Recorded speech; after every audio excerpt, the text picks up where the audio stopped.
Sige po. So, makakaupo na po tayo para po sa ating susunod na session. Pero hindi po ako ang may session, no? So, ito po ay paglalagom lamang o pag-summarize lamang po ng ating napag-usapan kanina sa ating panel discussion. So, meron po tayong tatlo no, na categories. We have potential cell leader na nasa annex po kanina. Tama po? Sa pangunguna ni Pastor Ato. Sino po yung mga nandoon kanina? Ayan, sa mga former cell leaders po, nasa room 1. Kila Ate Baby.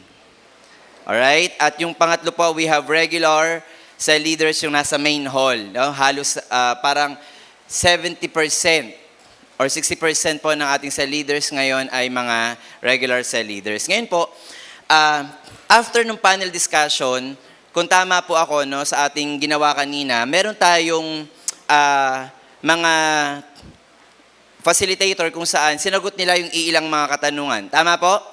Okay. At ito pong avenue na to, or gagamitin natin itong oras na to as avenue for 20 to 30 minutes na i-summarize natin.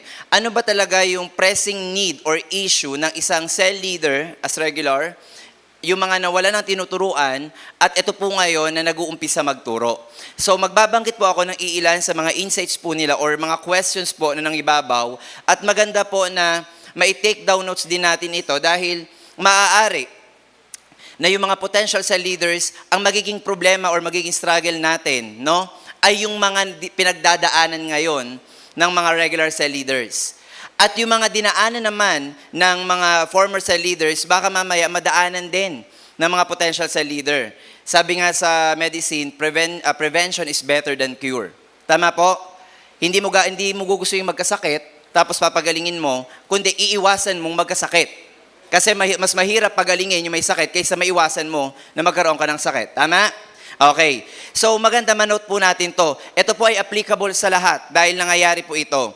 At sabi ko nga kanina, kay Pastor Modi nung nag-rounds kami, Pastor, ang ganda nung nangyaring panel discussion kasi nasa surface kung ano ba talaga yung nagiging problema ng isang cell leader. Lahat po ba tayo dito may pinagdadaanan? Yes. Sino po dito yung wala na pinagdadaanan? Ako po'y ganap na ang aking pananampalataya, nagawa ko ng aking takbuhin. Wala naman po, no? Kasi baka mamaya, matulad ako kay Pablo, kasi sinabi po yun ni Pablo, pinugutan na siya ng ulo. Wala naman po siguro, ano. So, ngayon po, babanggitin ko, at kanina din, no, spill lang ng konti. Sabi ko, Pastor, magandang maulit ito. Sabi niya, Jan, mamaya siguro sa announcement, i-announce mo na. Mas malaki yung venue by next year kasi baka meron tayong Cell Leaders Camp. Cell Leaders Camp, baka po sa Jabez ulit natin gagawin. Okay? So, baka mas marami pa. Sa goal natin, baka mas dumoble pa ang mga cell leaders natin. So, paghandaan po natin ito, no? So, una po, sa potential cell leader, ito po yung mga major problems or struggles po. And I believe na ang problema may solusyon. Tama? Sa economics ang ata, sinasabi na ang scarcity ay hindi problema. No? So, hindi siya talaga matawag na problema kasi hindi siya masolusyonan. So, kung problema yan at struggle yan, may solusyon yan. May karampatang lunas dyan, no? Ito po yung mga iilan sa potential cell leaders po muna. May struggle po ako sa pag-follow up, lalo na po pagdating sa schedule. Available po ako, hindi po available yung ifa-follow up ko. Nararanasan niyo po yan? Yung one verse, sabi nga, sobrang init pa, no, na parang, sige ate, mag-ano kami dyan, a-attend ulit kami. Ikaw naman, tuwang-tuwa ka, nandun ka sa, parang ang saya-saya mo, na nakapag-share ka na. At ang ganda nung sinabi ng isang facilitator, sa Hebrews yun, kung di ako nagkakamali, sabi niya, kung ikaw talaga maliwanag ang pagkakatawag sa iyo ng Diyos, gagawa ang Diyos ng paraan para siya ang tumulong sa iyo. Tayo po ba, maliwanag po ba ang calling natin? Or baka calling po ng sa leader nyo kung bakit kayo narito kasi talagang kinukol ka kagabi. Ba't wala ka doon? Ha? So maganda po na pinapaalahan na tayo ng cell leader natin, pero hindi po tayo habang buhay aalalayan ng cell leader natin. No? Maganda po kasi ano yung legacy maiiwan. So, makita po natin yon na malinaw ba yung pagkakatawag sa atin. Kasi kaya tayo naririto, malamang alam natin na may purpose ang Lord sa buhay natin. Tapos sabi nung isa, may struggle po ako sa one verse at consolidation kasi po kinakabahan ako. kanina sabi ko, ang simple ng tanong, pero hindi ko alam kung paano sasagutin. Sa totoo lang po, ang simple ng tanong, di ba? Kinakabahan po ako eh. Hindi ko po alam kung paano mag-share ng gospel. Kung alam ko naman po, kinakabahan po talaga ako. Anong lunas doon sa kaba? Uminom ka ng 3 basong tubig bago ka mag-share ng gospel? Of course, mag-pray ka. Pero ano talaga yung reality na nararamdaman, lalo na kung mag-isa? No? Kahapon, share ko lang din, di ba may mga huddle kayo doon sa War Games? Girls, kasi War Games yung ginawa talaga natin kahapon. Hindi yung relay. Alam mo, sabi nung isa doon, mukha lang hugot to pero ito yung narinig ko. Sabi niya, ang sarap po pala sa pakiramdam nung kahit ikaw lang yung parang hindi ka talaga yung nandoon sa naglalakad, hindi mo sila kasama, pero alam mo sa likuran mo may taga-suporta ka. No? Sinabi po yan ni Fern kahapon. Siya nagsabi nun, kasi po kahit nandun kami, naglalakad kami, iba pa rin yung pakiramdam kasi alam mo hanggang dulo, merong sumusuporta sa'yo. Yun po yung power na talagang meron kang kasama doon sa pag-share ng gospel. Siyempre, kahit naman dalawa kayo, kinakabahan pa rin naman. Pero makikita natin na napakahalaga nung may pagtutulungan. At sabi din ng isa, may discouragement na nangyayari doon sa cell leader or potential cell leader pag minsan, after one verse, nawawala na. Sino po dito nakaranas ng discouragement? Yung mga hindi po, magpapaturo po ako. Kasi maging si Pablo sa Bible, ang dami niya ring discouragement, no? Pero nagpatuloy pa rin siya. So yan po ay mga nasagot na ng mga facilitators. Ano naman po yung sa former cell leaders? O makinig yung mga potential cell leaders, baka ito ay mapagdaanan nyo rin. Una, halos nawalan ng tinuturuan after ng pandemic. Lahat sila ay naging hologram na lang. Nasanay sila sa, uy, anong Zoom link? Anong Google Meet link? Doon na lang sila. Kasi naging komportable na doon. As cell leader, paano nga yun masusolusyonan? At nagkakaroon din daw po ng discouragement minsan na parang kahit anong follow-up mo, hindi na nagpaparamdam. So makikita nyo, ito yung problema ng potential cell leader at pag siya ay nagiging problema na rin at tumataas ang antas mo bilang cell leader, lumalaki yung responsibility mo. Tama? So, alimbawa ako, binata ako, hindi naman ako mamomroblema pa kung ako'y nag-aaral, kung anong kakainin ko, kasi may magulang ako. Pero habang tumatanda ka, nagkakatrabaho ka, may mga responsibilities ka, ganun din sa atin. Sa pag-aalaga, dati, utusan ka lang or parang one verse lang kayo. Tapos, hindi ka naman pa yung mangangalaga. Pero nung ikaw na yung nag-aalaga, ang dami mo nang iniisip. There is already accountability and responsibility sa part ng cell leader. Ano pa? Nawawalan po ng commitment yung tinuturuan. Yun din ang tanong niya, paano po makakawala sa discouragement? No? Baka mamaya dumating din sa point na turong-turo ka, sa leader ka ang dami, tapos biglang sa isang igla, parang unti-unting nawawala. Kayo po ba, masaya kayo pag unti-unting nawawala yung mga tinuturuan nyo? Uy, dagdag sa budget, iwas gastos. Minsan po kahit gumastos ka talaga pero nakikita mong kumpleto sila, ang sarap sa pakiramdam.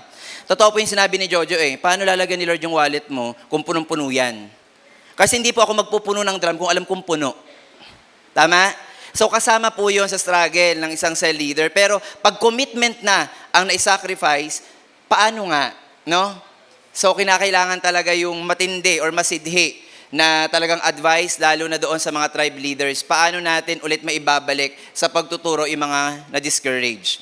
Ito pa, malayo ang tinuturuan. Paano yung gagawin? Diba? Sabi doon, it entails sacrifice. Meron po kasi tayong kapatid, no, na to mention po, parang halimbawa, siya po ay nakatira sa may silang, pero parang Laguna na rin yon. Pumupunta po siya rito para mag-church. Tapos, ang nakikita kong struggle is na wala yung tinuturuan dahil nga, unang-una, malayo. Tapos, hindi siya regular. Na, di ba weekdays, mapalad po tayo yung iba, Monday to Friday, sa kakapagkita pa. What if once a week lang? Tapos Sunday, minsan wala pa. Baka twice a month na lang nagkikita-kita. So, paano pong gagawin? Kasi, syempre, ikaw na sa leader, ang layo ng bahay mo, paano mo ma-maintain yung sinasabi natin na pag-aalaga? So, marami pong suggestions. Ang ganda ng mga suggestions nila. Lumipat kang bahay. No? Kaya po, it entails sacrifice. Kaya nga po sabi ko sa inyo kanina, usog po kayo dito. Dito lang po, usog lang. Isang metro lang yan. Kasi nung si Abraham po inutusan ni Lord, umalis ka dyan, ay naglakbay po sila. Meron silang camel, may kabayo sila. May sacrifice talaga. paano pa ito? No, na parang ang layo nga naman ng biyahe. At ang ganda po ng isang suggestion ng isang facilitator, sabi niya, maghapon po ba kayo sa church every Sunday? Kasi po meron po kayong mawiwin dito. Kung mag-stay lang po kayo, baka po may mga first time, makiusap po kayo dun sa nag-invite na kayo na ang mag-share ng gospel para makabalik kayo sa pagtuturo. O kaya di naman po, pag Sunday naman, pwede po kayo mag-roam around dito, malalapit na subdivision, at least na ibabalik kayo sa pagtuturo. Nakikita niyo po yun, gagawa at gagawa ang Lord ng paraan para maabot ang mga tao. Tayo na lang po minsan talaga ang mahanap ng rason, no? Huwag po nating hayaan na ipalunok tayo sa balyena at iluha na lang pag nagsawa na tayo katulad ni Jonah. Buti na lang ang butanding ay nasa bandang Sorsogon. Wala sa may coastal, no? Kasi baka makaisip natin na pumunta doon. At ito po ang naging problema ng regular sa leaders. Tignan niyo po yung problema ng potential sa leaders, sabi ng mga regular sa leaders, ang basic lang yan. Pero tignan po natin ano ba yung mga tanong or struggles ng regular sa leaders. Una, paano po kaya ang gagawin pag medyo nahahati ang oras ko sa pag-aaral at paglilingkod? Kanina ang problema mo lang, paano ako mag-share ng gospel?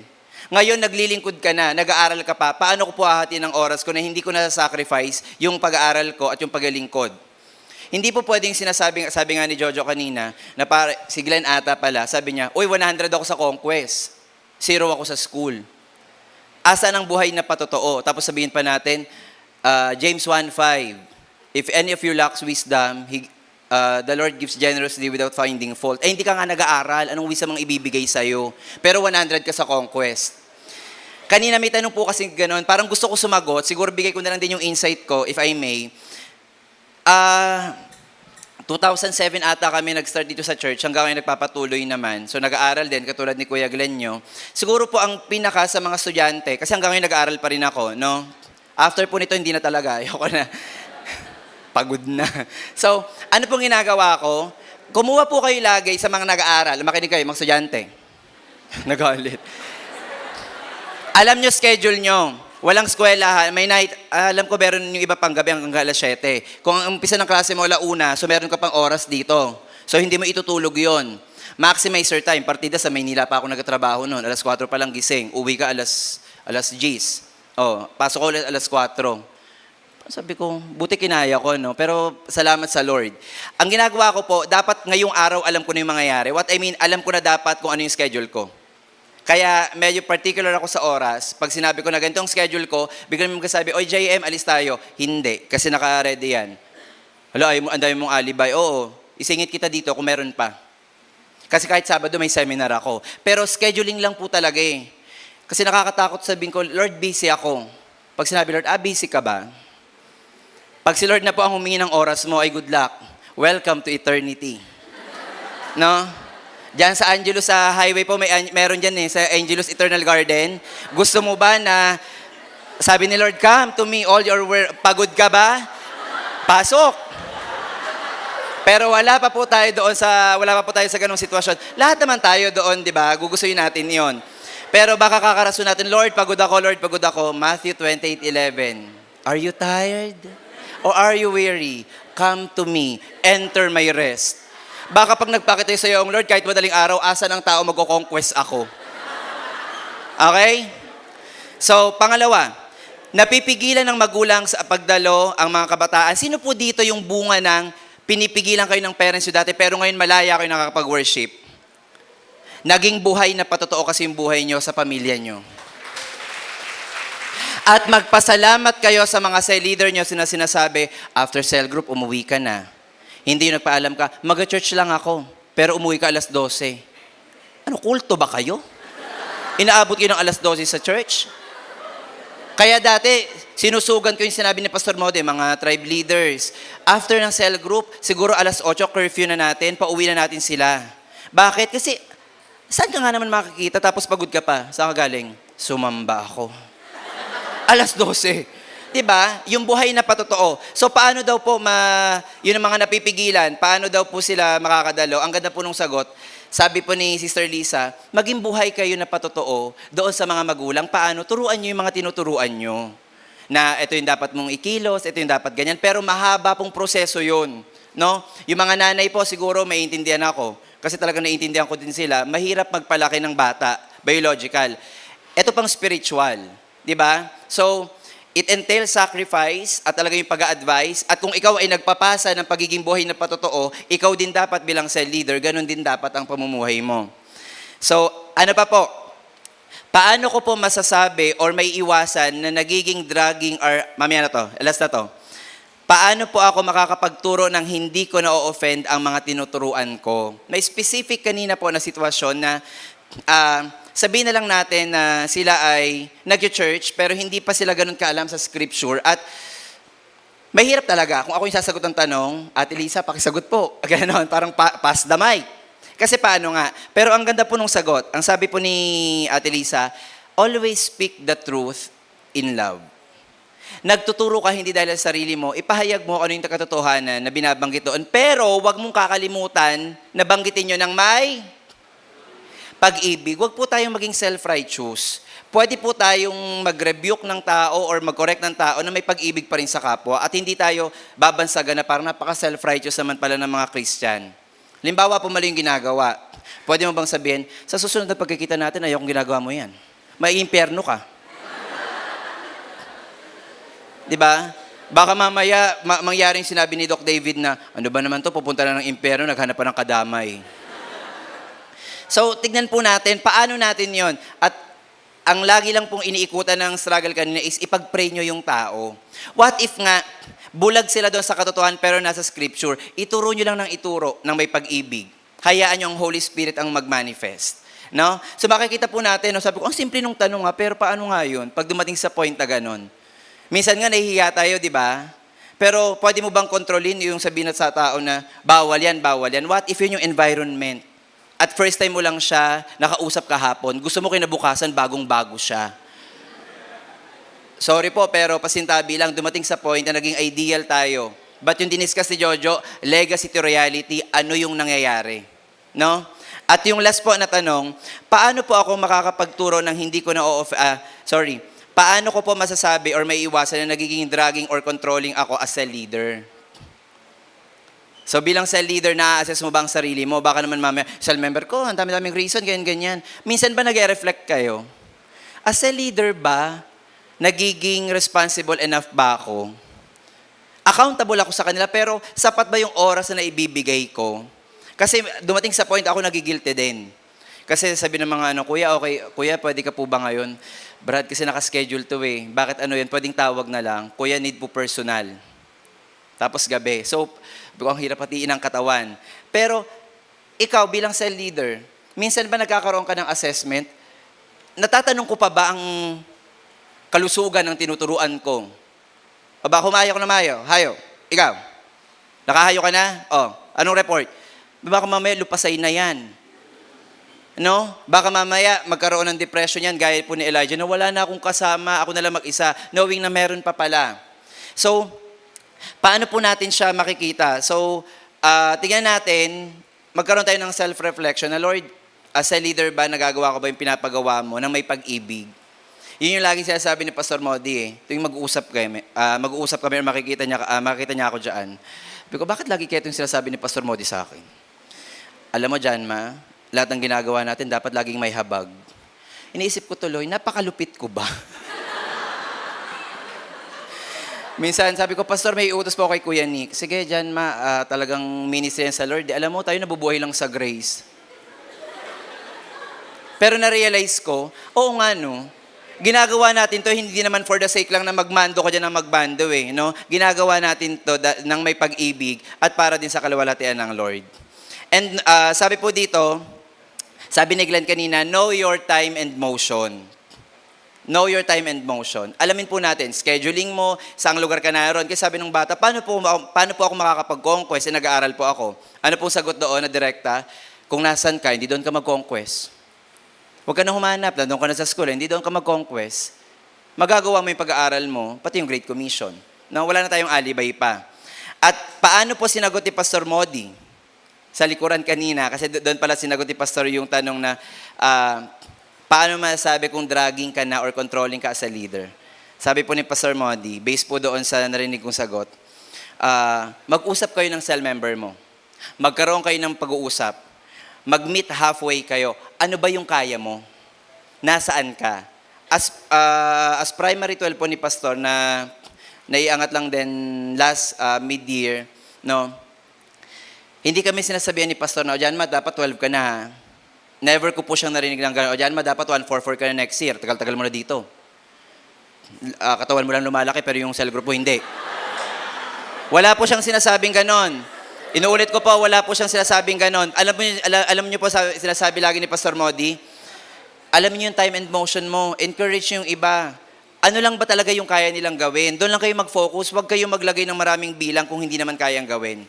Ang ganda po ng sagot, di ba? Pag-usapan nyo, ano ba talaga yung kakayahan ng bata, ng working na to, nung nanay na to, nung tatay na to na nagko-conquest, magkasundo kayo. Sabi po, meet halfway, magkasundo. Hindi po ibababa mo yung level mo as a leader at pareho na lang kaming tinamad magturo. So, hindi po ganon, no? So, insights po sa lahat ng nangyayaring focus group discussion kanina or yung panel discussion, great power comes great responsibility. Nakuha ko lang po yun sa movie. Ang ganda eh. Pero biblically speaking, totoo po yun. Para mahati ni Moses yung dagat sa pamamagitan po no, nung pagsunod niya, ay hindi naman po siya basta-basta na nakita ni Lord doon. May training yon. Sukat ba naman nakausap mo si Lord nakita mo yung likuran ng Lord doon sa Mount Sinai ng 40 days eh. Hindi ka ba mabibiyayaan ng kaluwalhatian ng Lord? Mahahati mo yon. It entails sacrifice and training. As we progress in faith, the Lord gives greater responsibility and accountability. We are accountable sa mga tinuturuan po natin. And with that, I want to get a declaration of faith ni Apostle Paul po. Siguro po familiar tayo dito. I will end po yung ating summary sa verse na to. Sabi niya, sa Philippians 4:10-13, I rejoice greatly in the Lord that at last you renewed your concern for me. Indeed, you were concerned, but you had no opportunity to show it. Verse 11, I am not saying this because I am in need, for I have learned to be content whatever circumstances. Verse 12, I know what is to be in need. Alam ng Diyos ang pinagdadaanan nyo, anong pangangailangan nyo sa finances. Lord, 250 na lang to. Ang tinuturuan ko, 10. Paano to hatiin? And I know what is to have plenty. Alam ko yung meron ako nagpinapakain sa cell group. Masagana ako. I have learned the secret of being content in any and every situation, whether well-fed or hungry. Nagugutom ba tayo habang nagko-conquest? Busog ba tayo? Whether living in plenty or in want. Verse 13, I can do all things through Christ who strengthens me. Pagpalain po tayo ng Lord sa Conquest Wave 5.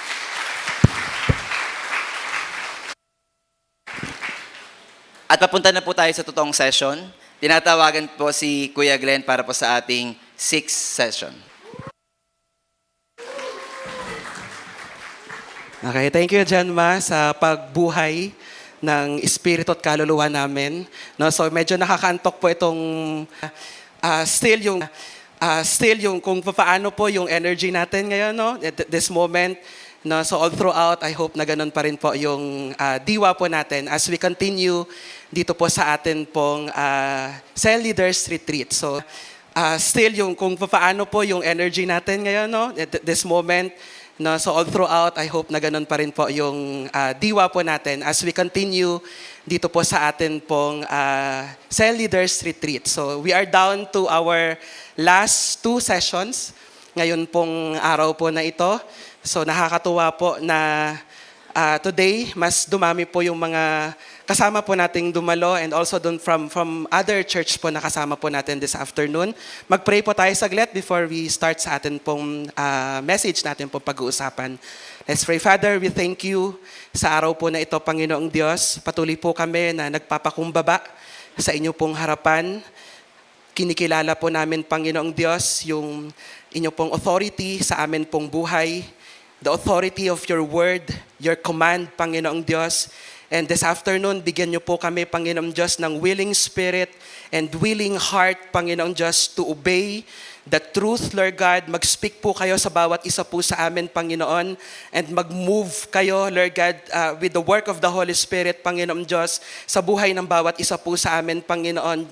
At patuloy po, Lord God, na pagpalain mo ang hapon pong ito, Panginoong Diyos. Samahan niyo po kami sa pakikinig ng inyong pong salita and prepare mo po Panginoong Diyos, ang bawat isa po sa amin, Panginoon, sa gawain po ng paglilingkod po sa inyo, Lord God. Purihin po kayo, Panginoong Diyos. This is our prayer in Jesus' name. Amen. Okay? So, pag-uusapan po natin ngayong hapon about legacy game plan. Okay, pwede po ba nating sabihin, legacy game plan? Okay, so I'm sure lahat po tayo dito, nagkaroon na tayo ng mga experiences no, sa school, sa work po natin, may mga strategies, may mga game plans po na dinidiscuss po sa atin. Ano yung goal para maging successful po tayo. No, so, sa akin po sa trabaho, so nagsisit in kami sa mga employee doon, tapos tinitingnan namin kung ano yung mga manual na proseso. Halimbawa, manual nilang tinatype na pwede naman siyang i-innovate siya. Pwedeng may scanner, dire-diretso, may converted na into text, tapos meron na agad output. And then, kung hindi namin kaya na mag-provide ng mga macro para mas mapadali yung kanilang trabaho, nasa isang pindutan lang, okay, may output agad na ibibigay. So, ganyan po isa sa mga task ko sa trabaho. Nag-iisip po kami ng innovation, ini-innovate namin. Nag-iisip kami kung paano mapadali ang buhay ng mga kasamaan po namin sa opisina. No, so, naisip ko rin po dito po sa church, meron po tayong strategy, right? But most of us, nakikita ko po na sobrang ang dami po sa atin ditong nahihirapan. No, bakit hindi tayo makapagbuo ng cell group? For some reason siguro, may mga personal or talagang iba po sa atin is hindi natin siguro ganoon ka-totally nauunawaan kung ano po yung vision na ipinagkaloob ng Lord sa atin. So this afternoon po, allow me to teach yung iba pong siguro mga best practices na nakita ko rin po, hindi lang sa church natin, but also sa attend po doon sa mga conferences na naririnig po natin doon sa ibang churches din po yung mga testimony po nila.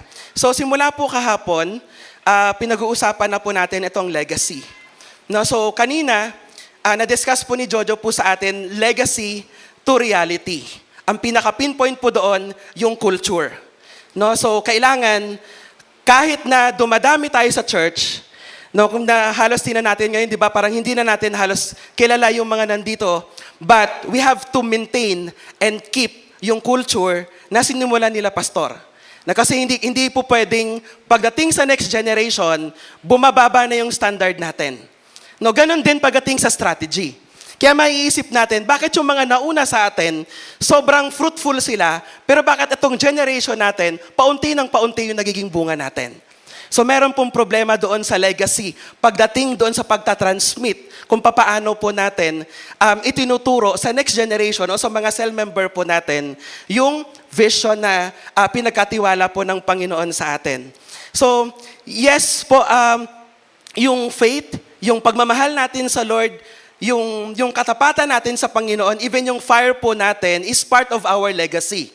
Pero, one of the things din na maipapamana po natin sa mga susunod po sa atin ay yung fruitfulness po natin. Especially sa atin pong ministry. Tama po ba? No, kasi ito yung Christ-likeness, no, legacy natin yan. Pero pagdating sa ministry, kailangan meron din po tayong legacy. No? So, and what we learn, yung ating focus, inilalapat po natin ito sa kung paano tayo nagsusumikap para sa pangitain at sa lahat ng ating paggawa ay ang legacy at ang contribution po natin doon po sa Kingdom of God. So ngayon, hindi na lamang po tayo nagpapalago ng ating pong cell group para sa parangal ng Panginoong Diyos. Ngayon, binibuild din natin yung ating ministry dahil ito din yung maipapasa natin at madadatnan ng mga susunod po sa atin. Okay? So imagine, if we stop yung strategy sa generation natin ngayon, wala nang magtuturo kung paano na ituro sa atin, do you think yung mga next generation po sa atin, makukuha po nila kung ano yung ginagawa natin ngayon sa panahon natin? Diba? Sa Book of Acts, na habang inaaral ko po ito, sobrang bilib na bilib po ako dun sa mga early believers. And naiisip ko, ano kaya ang strategy ng mga disciple noon na pwede naming makuha sa panahon namin ngayon? No, yes, walang social media noon, hindi pa digital noon, kaya masasabi natin, baka nga walang TV pa doon, so konti pa yung mga recreation ng mga tao. So hindi po natin alam kasi wala pa naman pong nabuhay sa atin sa panahon na yon. Pero what we have right now, baga parang may disadvantage, meron din advantage sa panahon po natin. Pero napansin po ninyo, bakit ganon sila kasobrang sold out pagdating sa kanila pong paglilingkod sa Panginoon? Na kung mababasa po natin, meron po doon talagang halos mamatay na, no? Yung pagsasakripisyo nila ng kanila pong buhay, kapag hinuhuli po sila, nag-i-spread sila, nagtatago po sila. Pero kahit na hinahanap sila, hinahabol sila, naging advantage pa sa part nila. Bakit? Kasi wherever they go, dala-dala pa rin nila yung legacy at nag-share pa rin sila ng gospel. Kaya sa panahon nila, ang dami pa rin nakakilala sa Panginoon. Pero merong krisis na nangyayari sa kanila. No, kasi po sa atin, sa panahon natin ngayon, konting mga pangyayari lang, okay, stop na tayo kaagad doon sa ginagawa po natin. Okay, so, isang misconception po o akala natin na iisipin na yung revival from the Lord at yung pagdating ng madaming tao is 100% na kay Lord lang, pero 0% sa atin pong mga tao. Hindi po totoo yun. No, kahit awitin natin o mag-pray tayo, Lord, God, we're praying for revival. Di ba? Pero kung hindi naman po tayo kumikilos, no, hindi tayo lumalabas, paano po mapapangyari yung ipinagpipray po natin? Kasi magbubuo si Lord ng maraming tao. Magbibigay si Lord, gagawin ni Lord yung revival. Magpapadala siya, o ang mga tao sa mundo, magbabalikan, maghahanap sa Lord, maghahanap ng church, pero pag dumating sa church, kung hindi naman tayo handa, ano po mangyayari sa mga tao? Mawawala din sila. No? Kaya itong sa Leaders Retreat po, isa po itong bahagi ng paghahanda po natin sa atin pong mga sarili because we are praying for revival. No? Naghihintay tayo doon sa malaking kilos ng Panginoon, hindi lang po sa church natin, but also no, buong mundo. No, kasama po tayo doon kasi pinagpipray po natin yung Universal Church. No, so kasama po tayo doon sa malaki ang gagawin ng Lord. But sa atin po sa TGCCM, yung mga taga-Bacoor, no, kahit mga taga-Kawit pa yan, no, Silang or Dasma pa yan, maghahanap sila ng Lord. And then pupunta sila sa TGCCM. Tapos mga taga-TGCM hindi naghahanda. Ano pong mangyayari sa kanila? Di ba? Wala, hindi natin po sila maaalagaan. No?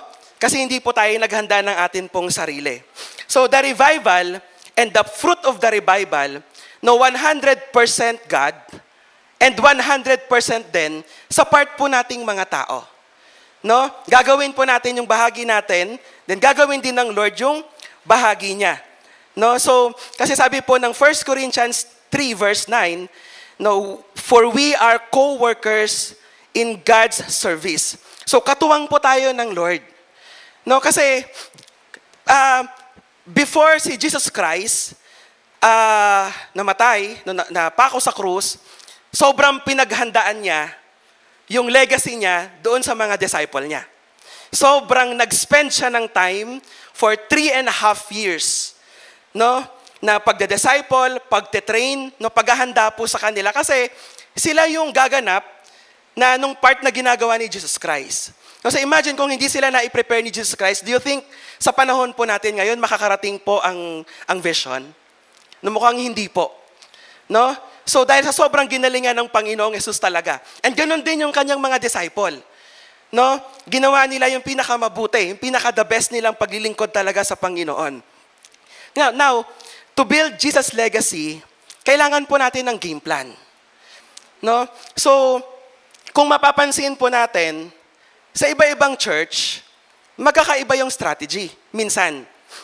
Baga parang iba-iba yung kilos base sa kung ano yung kakayanan ng church, minsan, no? Ano yung kaya ng mga tao. Pero, of course, hindi natin nililimit yung kayang gawin ng Panginoon sa bawat isa sa atin. No?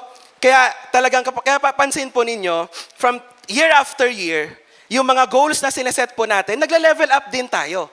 No, dati ito lang yung ginagawa natin, maliit lang yung goal natin, pero palaki ng palaki yung sineset po natin na goal. So, this is our game plan. Pag sinabing game plan, strategy work out in advance. No, may mga atleta po dito, no, sa basketball, volleyball, no, lalo pag talagang competition, bago ang laban, talagang pinag-aaralan muna natin, sino ba ang makakalaban natin? Ano yung strength nila? Paano natin kakalabanin yung strength nila? So meron silang game plan. No? Yung coach, pinag-aaralan niya, paano ba tayo mananalo doon sa opponent natin. No, kahit sa politics, meron ding strategy. Right? Alam, minsan sa politics, sobrang dumi ng laban. No, kailangan, mas marumi yung laban, mas malaki ang tendency na mananalo ka. Tama? No, pagdating sa politics. No, so, sa mga business, no, yung mga business po dito, di ba? Kailangan din ng strategy. No, pag doon ba ako nag-put up ng yung location ko, ng pagkatayuan ko ng business, sino ang mga makakalaban ko doon? O baka coffee shop. O ang dami na palang coffee shop doon. Baka hindi na mapansin yung ano ko, yung store ko doon pag nagtayo ako. So pinag-aaralan talaga siya. No? Nagkakaroon tayo ng game plan, ng strategy. No, so strategy is necessary for success. Na-agree?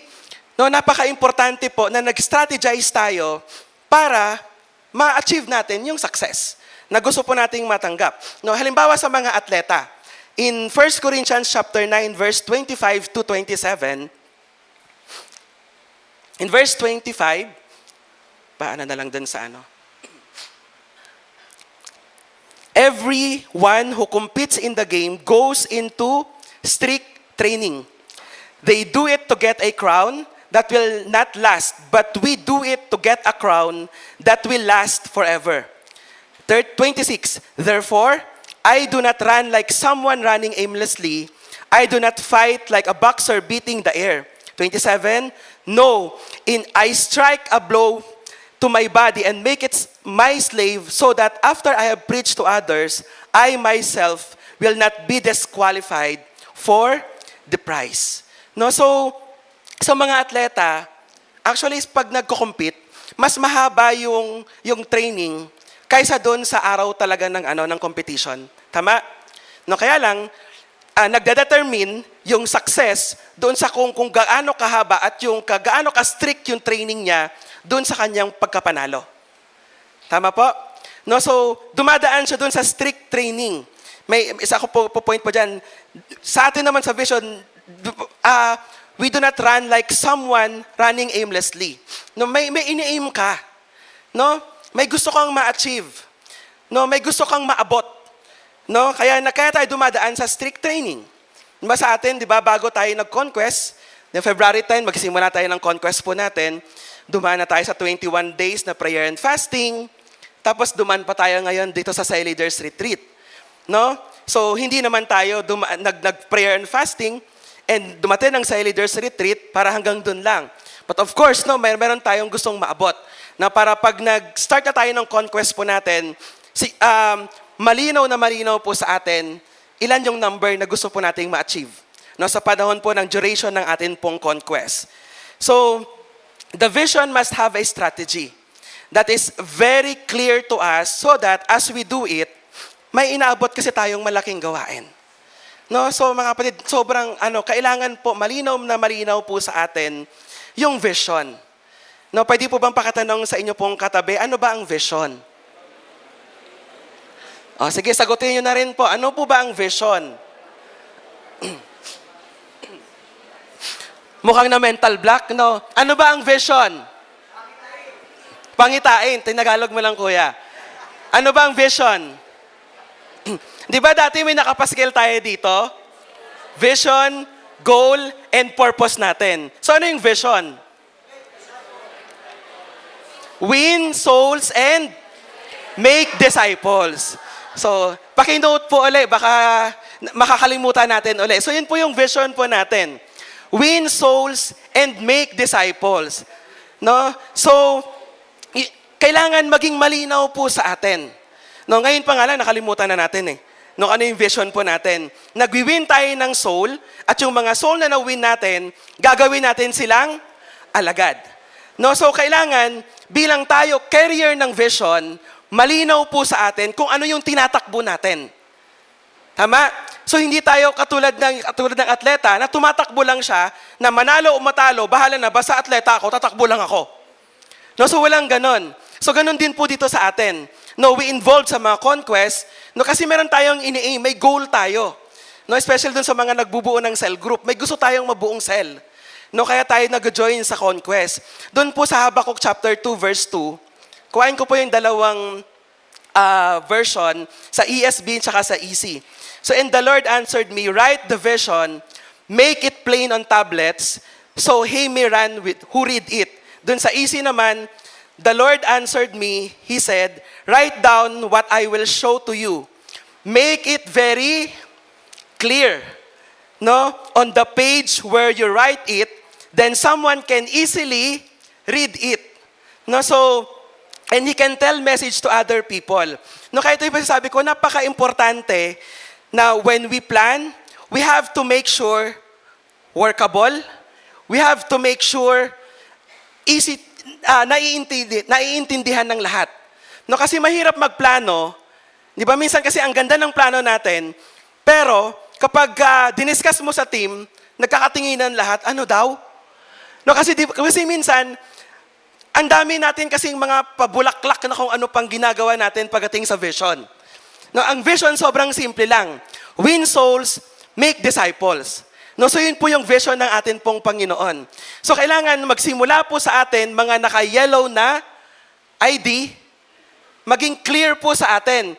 Kasi yung mga naka-blue na ID, sila yung susunod na tatakbo. Gets po natin? Ngayon, pag mali o pag kulang yung instruction po natin, pwede silang tumakbo, pero maaring hindi nila naiintindihan yung vision, yung pinaka-instruction talaga. Ano po ang magiging ending nun sa dulo? Maaring matatapos niya, pero hindi talaga yun yung totoong pinapagawa ng Lord. No, incomplete yung nagawa niya kasi hindi siya buo eh. No, so let us make it plain, no, so easy to understand. No, kasi minsan maganda yung plano natin, pero hindi tayo naiintindihan. No, minsan ang totoo niyan, dati isa rin po ako sa ganun, pag nagsalita ako, parang hindi ako agad naiintindihan. So inaral ko din yung sarili ko na kapag ako ba nagsalita, naiintindihan ko ba yung sinasabi ko? Kasi di ba minsan akala natin, nadidiscuss natin siya ng maayos. Pero pag tininan mo, ayan, sige, nagsipaghayo na. Bakit ganun? Diba, parang iba-iba tayo ata ng understanding. So balik ulit tayo na magkaintindihan, ano ba talaga ang ano natin? Ano ba yung goal natin? No, ano ba talaga yung plano natin? No, so, kasi iba akala ni minsan, ay akala ko pa kasi kapag nakapa-OVE na ako, pag nakapag-consolidate na ako, okay na yon. No, hindi pa po doon yon. Kasi doon pa lang yun sa win souls pa lang yon. No? And puproceed ka na ngayon dun sa make disciples. No? So iba naman, akala nila, ay Kuya Glenn, nakailang cell banding na po kami. Parang lahat ng ayatan ng coffee shop sa Imus na puntahan namin. Tama? No? Parang, alam nyo po, kahit lahat ng coffee shop mapuntahan nyo, kapag hindi clear sa'yo, yung plano ng Lord sa tao na binigay niya sa'yo, hanggang dun lang sila palagi. Gets nyo po? No, hanggang dun lang, kasi unang-una, ano ba yung plan ng Lord sa kanila? Na hindi yung plano mo sa kanila. No, kundi yung plan ng Lord dun sa mga tao na pinahandle ng Lord sa'yo. No, always ask God, Lord, ano po plano mo sa mga taong to? No, kasi minsan, we think that yung ginagawa natin is enough. No, na naka-umbrella siya doon sa vision ng Panginoon. Win souls and make disciples. No, so minsan, ang dami nating mga add-ons. No, kaya minsan parang ang hirap-hirap ng intindihin ng mga sumusunod sa atin. Di ba kaya mga sumusunod sa atin, akala nila, akala ko po kasi required magpakape. Akala ko po kasi required na magganyan-ganyan palagi. Lord, akala ko po kasi required yung mga ganyan. Di ba, alam niyo po kahit wala tayong pera, makakapag-disciple tayo. No, alam niyo po, nag-start ako na maging sa leader, walang-wala po talaga ako. Ni kahit pamasahe ko, kinukuha ko pa kay Ate Jane. No, makapunta lang ng church, makauwi ng bahay, makapamasahe doon sa mga community na pupuntahan po namin. So nag-start lang din ako sa ganon. No? So ang church natin is generous na magbigay ng support financially doon sa mga cell leaders po natin na talagang wala talagang resources. No, but of course, 'di ba? Nakakatuwa kasi ngayon kasi kami sa board nag-review kami ng finances. No, nakikita namin, natutuwa kami kasi dati, ang taas ng expenses natin pagdating sa transportation. Pero, pagdating ng mga parang ilang years na yata, no, kumukonti. No, hindi dahil sa naghigpit po kami, ha. Kaya pala hindi na kami nakakuha ng support. Kundi, yung mga leaders natin, nagkatrabaho na kasi. No, at yung mga nagkatrabaho na yon, sila na yung nagbabudget sa sarili nila. No, naglalaan na sila ng budget sa transportation nila, tsaka yung pampakain ng cell group nila. No, kaya isa yun sa pagpopromote din ng sarili po natin bilang cell leader. No? So, ibig sabihin, bine-bless po tayo ng Lord. No, actually, totoo po yan. I remember when God sent yung kanya pong mga disciple, sabi niya, wala kayong dadalhin. Ni kahit pangpalit nga, wala eh. Why? Kasi mag-yes ka lang sa vision, ako na magpo-provide sa'yo. May provision kapag nag-yes ka sa vision. No, totoo po yan. Magsisimula ka talaga, minsan walang-wala ka talaga. Kaya iniisip ni ba, hindi ko kaya mag-side leader, walang-wala ako ngayon eh. No, ang totoo naman po minsan, wag na tayong mahiya pag wala po tayong pamasahe. Pwede po tayong humingi sa mga side leader, tribe leader. Pag wala po yung tribe leader, pwede tayong humingi kay Ate Jane. No? So, wag pong maging dahilan sa go and make disciple po natin yung pera. No, kasi ako po dati makapal talaga mukha ko manghingi sa church. No, kasi gusto ko po yung ginagawa ko sa Lord eh. No? And I don't want, lagi sinasabi nila pastor sa akin, wag mong hayaan na yung pamasahe mo lang ang magiging dahilan para hindi ka makakapaglingkod sa Lord. Kasi pwede ka naman naming bigyan. Actually, hindi nga lang pamasahe ang binibigay nila eh. Pagkain talaga. No, may pang merienda na, may pangkain, may pamasahe ka pa. No, so, mga cell leaders, no, let us be clear once again sa natin. Let us make it plain. No? Easy to understand na kaya kung bago po tayong cell leader, tapos may mga bagong cell leader dito eh, na parang bigla kang parang ilang month lang nagkaroon, yellow agad ikaw. Parang from blue, yellow ka. So I understand, no? Yung self-focus, yung pangatlo doon, leadership development, maaring kulang ka pa doon. But you can ask help to your tribe leader. No, wag mo munang saluin yung part na yon. No, pwede kang tulungan hanggang sa ikaw naman, pagdating ng panahon, ay kaya ko na po ito, ako na po magta-transfer sa kanila. Kung ano po yung kailangan kong gawin.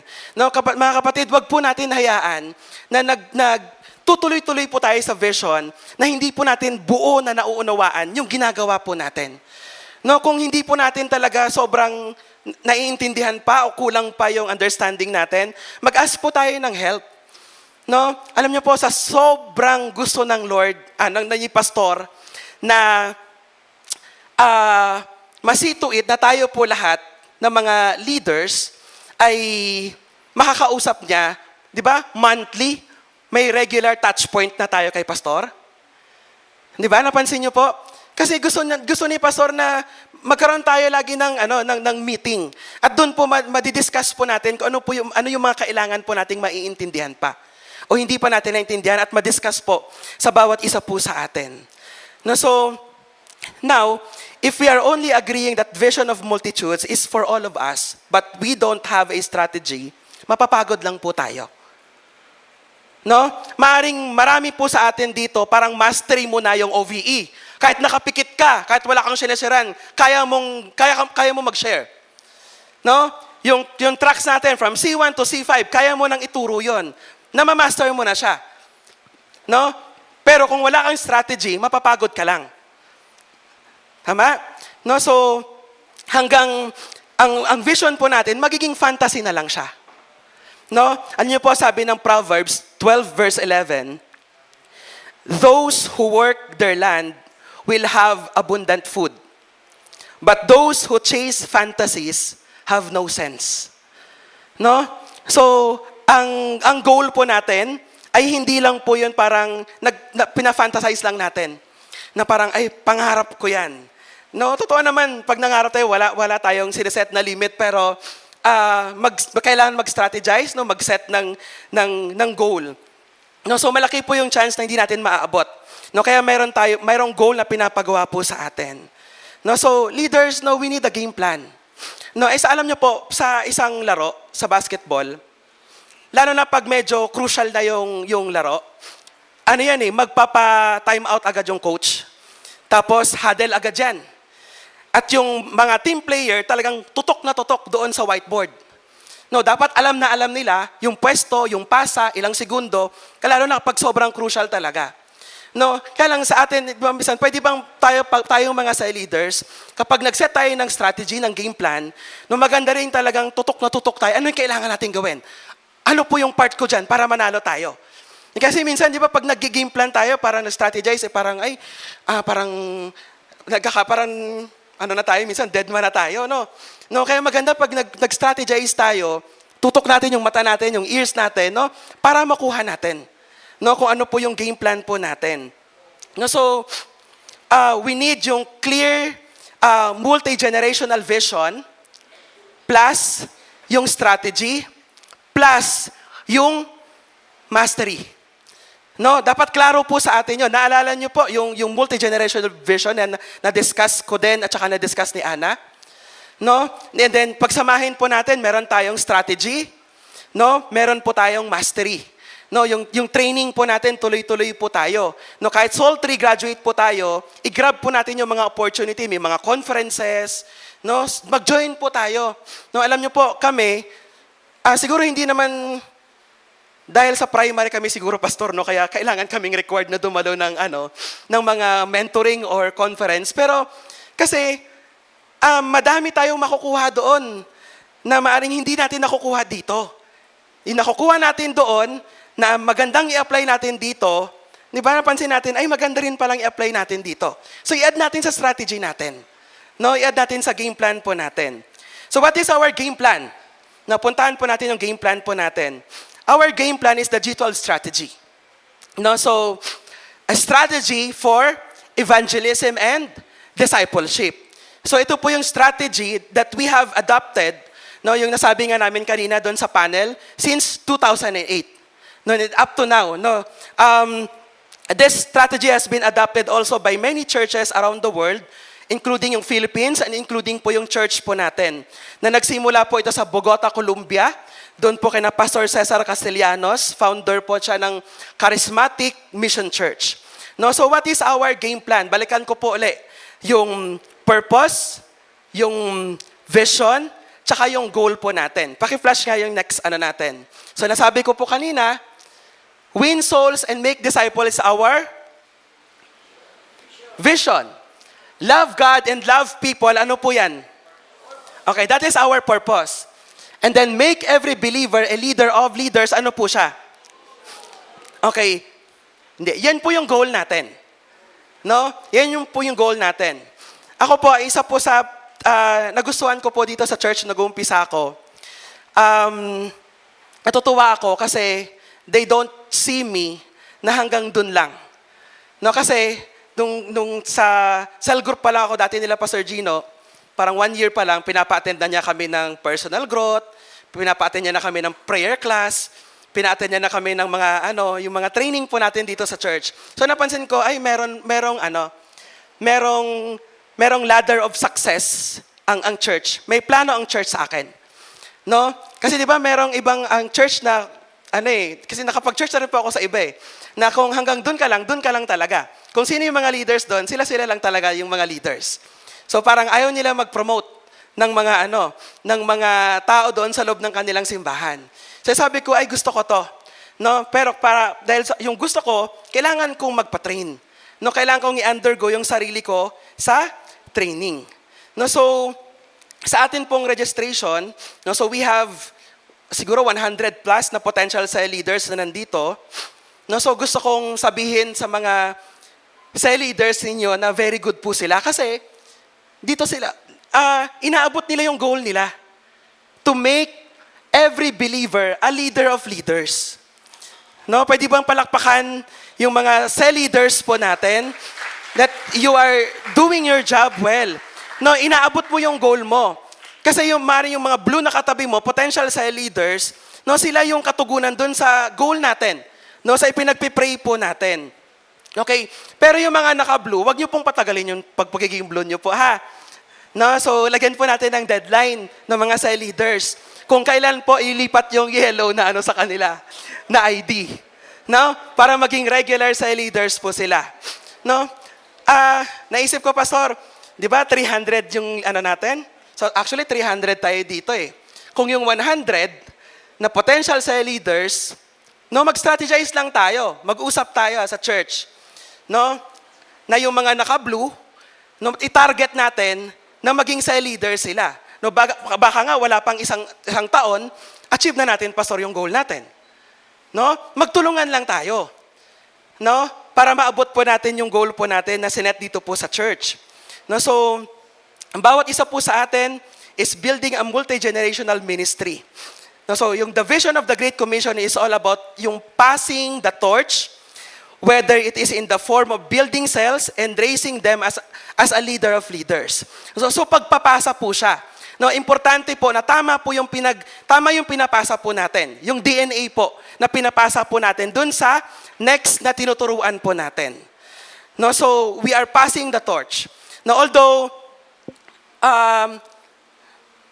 ayokong i-compare kasi ako 16 years na po akong cell leader. So medyo matagal po yung pagbuo ko ng 12, no? Pagkakaroon ng mga leaders sa baba ko. Pero kino-consider ko yung mga unang years na dumaan na pagtuturo ng Lord sa akin for preparing me for the great harvest ng mga darating. No, so minsan siya, matagal, no, pero reality siya. No, kasi 'di ba, from ikaw, kakaroon ka ng 12, kakaroon ka ng 144, kakaroon ka ng 1728, magkakaroon ka ng 20,736. 736. No, so, gusto ko pong gamitin yung illustration. Halimbawa po, pwede ko bang tawagin si Nanay Doy tsaka si Pastor? Okay, magsimula po tayo kay Nanay Doy tsaka kay Pastor Modi. Men and women. So sila po, pwede po sa taas, Pastor. No, so sila po yung una, no, doon sa po natin, doon sa multi-generational. And then, si Pastor, since wala si Ana, pwede bang Grace, ikaw muna mag-represent kay Ana dito? No, so si from Pastor, tapos ako tinuturoan ni Pastor, si Nanay Doy, tinuturoan niya si Ana. And then ako naman, may tinuturoan din akong leader. Tawagin ko halimbawa si Roel. Tapos kay Ana naman, halimbawa si Mary.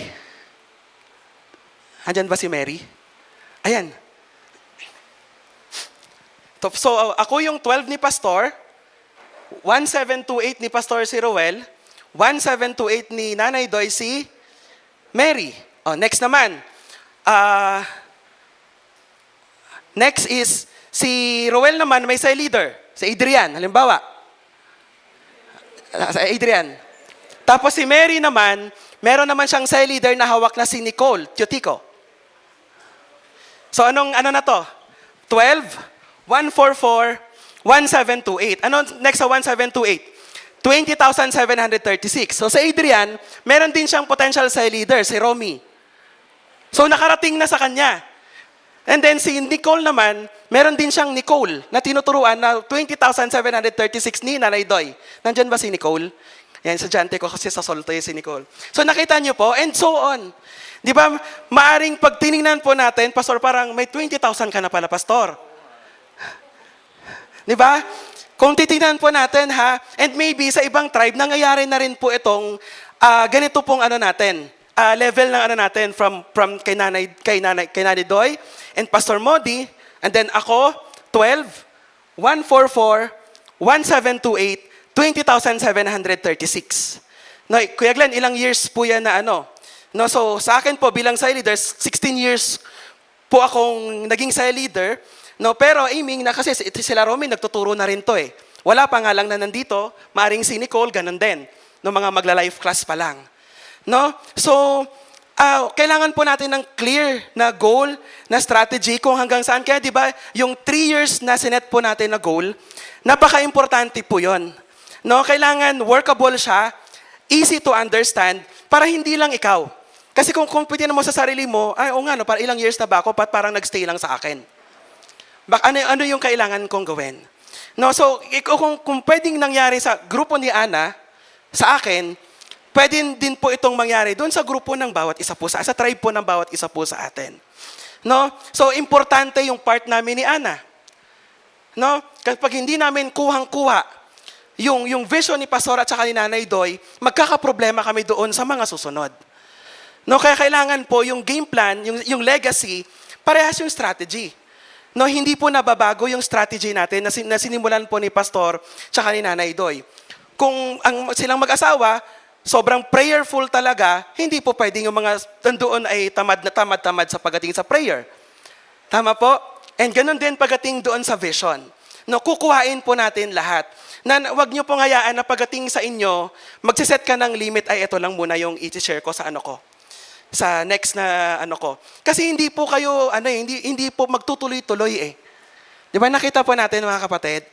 No, so it can also happen po sa bawat isa po sa atin. We need a clear strategy para maabot po natin yung game plan, yung goal po natin. No, making every believer, ako po personally, parang hindi ko po ito ma-imagine, no, sa sarili ko, na magkakaroon ako ng 20,736. No, pero kung yung bilang namin, hindi pa ganon, kung titingnan. No, ganon din kina Ana. Pero reality siya, kaya pala natin. No, kaya palang mag-produce din ng bawat isa po sa atin. Basta clear lang po sa atin yung strategy. Huwag po natin baguhin. No, huwag po tayong mag-set ng limit. Kung ano po yung nakuha natin kay Pastor, no, ganon din po natin. Ipapasa doon sa mga kasi passing the torch po siya eh. No, same fire. No, same culture. Yung kukuhain po natin mula po kina Pastor. Sige po, thank you po Pastor and Nanay Tay.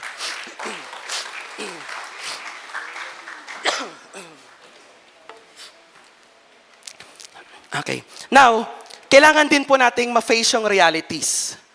No, I also understand na sa bawat isa po sa atin, meron pong mga realidad kung bakit hindi po tayo nagiging fruitful. No? Gusto ko rin pong daanan po yung part na yon. Kasi pwedeng sabihin natin, actually sa tribe ko, meron akong isang cell leader na parang this last 2 years lang nagkaroon ng life class delegates, pero ang tagal-tagal na niyang nagwi-win. Ang tagal-tagal na niyang laging kasama sa conquest, pero ilang years talaga, wala talagang nakukuha. No, reality ito po talaga yun sa bawat isa po sa atin. In the book of Numbers chapter 13, natinan po natin yung reality din po sa buhay ng bawat isa po sa atin. Ito po yung panahon na inutusan ng Lord si Moises na pumili ng tagi-isang leader bawat tribe na maging spy. No, parang nilaro po natin kaninang umaga. Magmanman doon po sa lupain na ibibigay po ng Lord sa kanila, doon po sa Kanaan. No, so, proceed po ako doon sa Numbers chapter 13, 17 to 20 na. No, so, bago lumakad po yung mga espiya, pinagbilinan sila ni Moises. No, so, pag-aralan ninyong mabuti yung lupain, tingnan ninyo kung malakas o mahina yung mga taga roon, marami ba sila doon, o konti ba sila doon, tingnan ninyo, mainam ba yung lupa doon. So, may binigay po na instruction.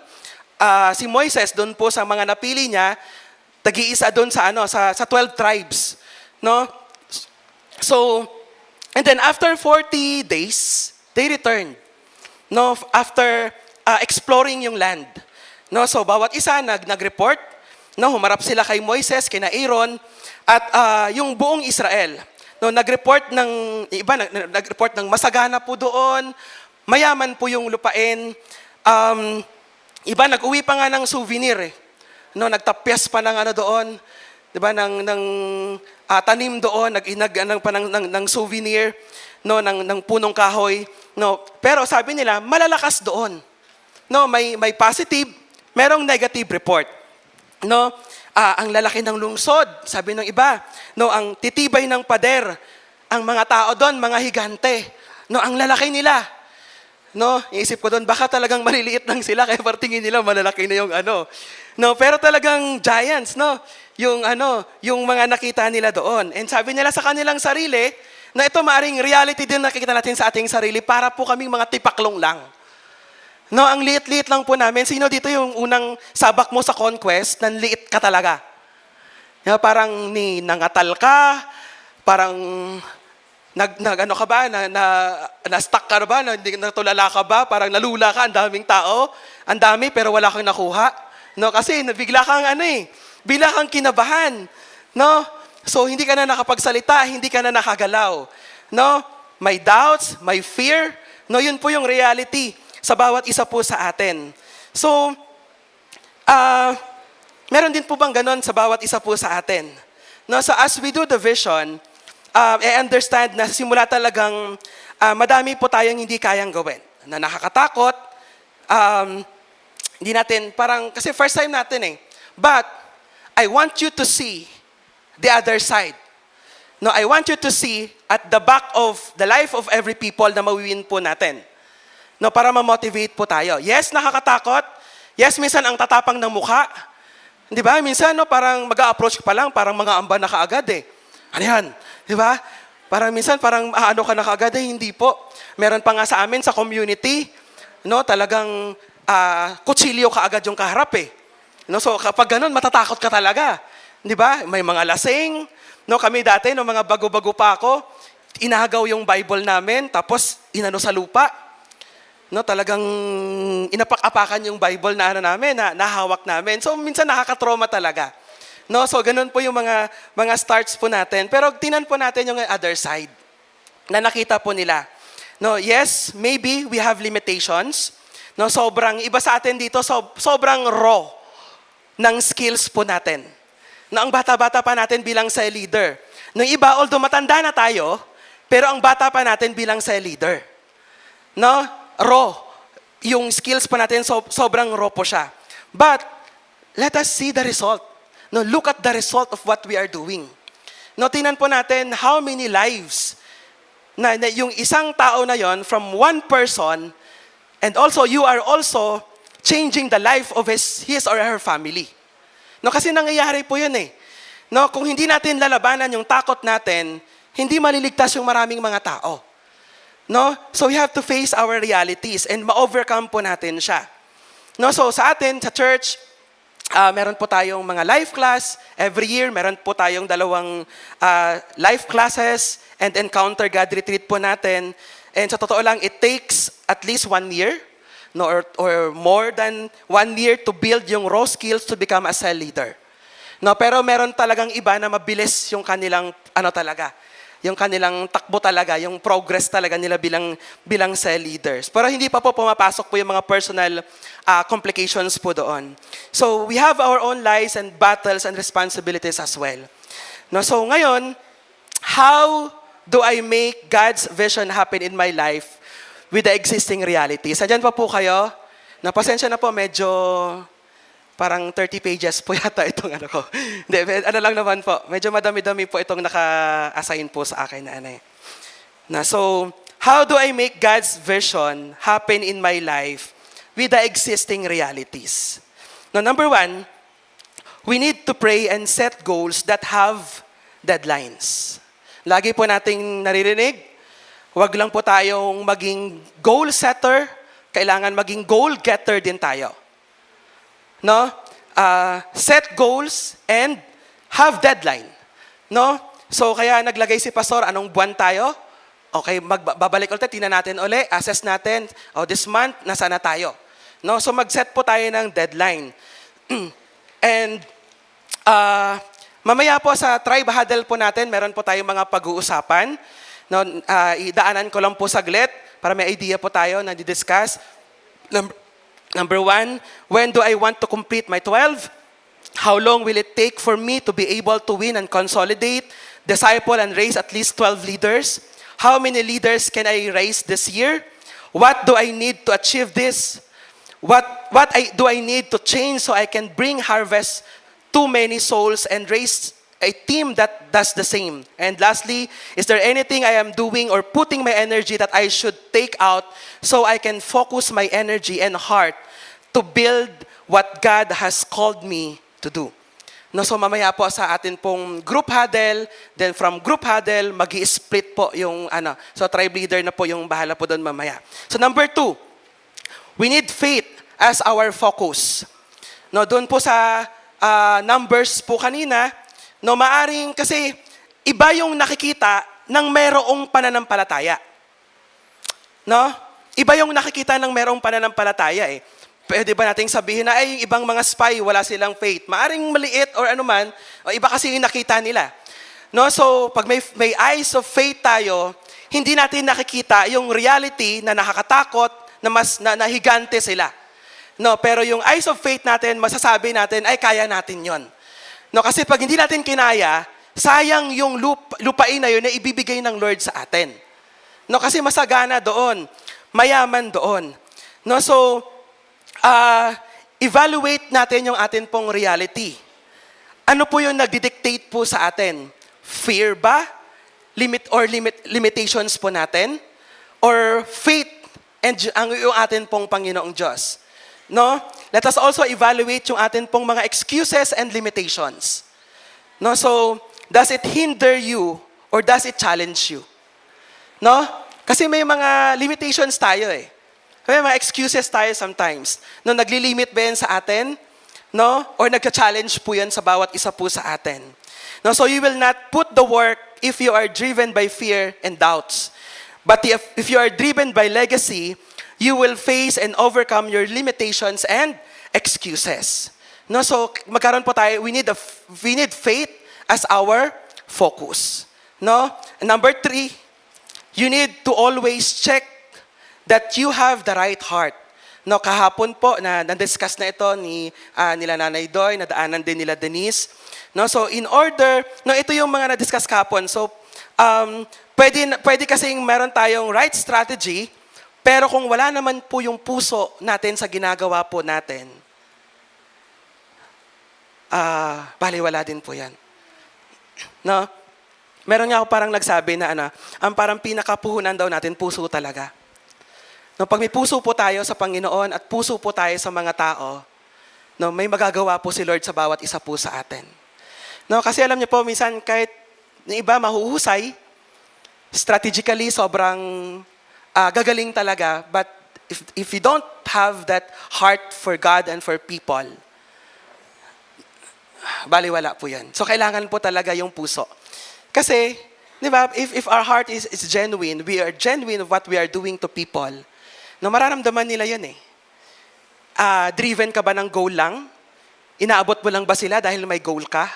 No, yes, kasama yon, pero pinaka-importanting makita nila sa'yo yung pagmamahal mo sa kanila. No? And that, it will establish yung relationship. No, doon po sa mga tao. No, so in order for us to do the Great Commission, what will drive you and keep you going, meron po tayong 2 things. Number 1, kailangan po ng great conviction. Pangalawa, kailangan po natin ng great compassion. Great conviction, you cannot do the vision without God. No, so yung encounter natin po sa atin pong Panginoong Diyos. No, kahapon, sabi ko nga parang nag-encounter ako uli. Ang dami kong iniyak doon sa likod kahapon doon sa preaching ni Nanay Doy. Kasi ang gandang pagkalabit ng Lord sa atin eh. Na paminsan-minsan, sobrang nagiging goal-oriented tayo. Na nawawala yung kung saan tayo talaga nanggaling, yung pagmamahal talaga natin doon sa mga tao. And kahapon na-realize ko din, na minsan sa sobrang sipag natin sa conquest, napapabayaan din natin yung mga regular cell members natin. It's another problem natin, Pastor, di ba? Parang dumadami tayo, nag-aakyat tayo ng mga bagong cell leaders, cell members, pero dumadami din yung mga irregular natin. Yun po yung reality. No, kaya minsan, pag tinignan natin, ano nangyari? Parang ang dami naman nating nire-report every wave natin. Pero bakit yung number natin, ganun pa din? Why? Kasi baka yung mga irregular natin, na hindi ko masasabing talagang may mga pagkukulang, o baka lang naman, we miss, yung sabi nga ni Jojo, yung PID, no, yung nami-miss natin yung pag-invest ng time sa kanila, pagkamusta sa kanila. No? Don't allow them na parang sige magtrabaho kayong trabaho patulad 'to ng ginagawa ko.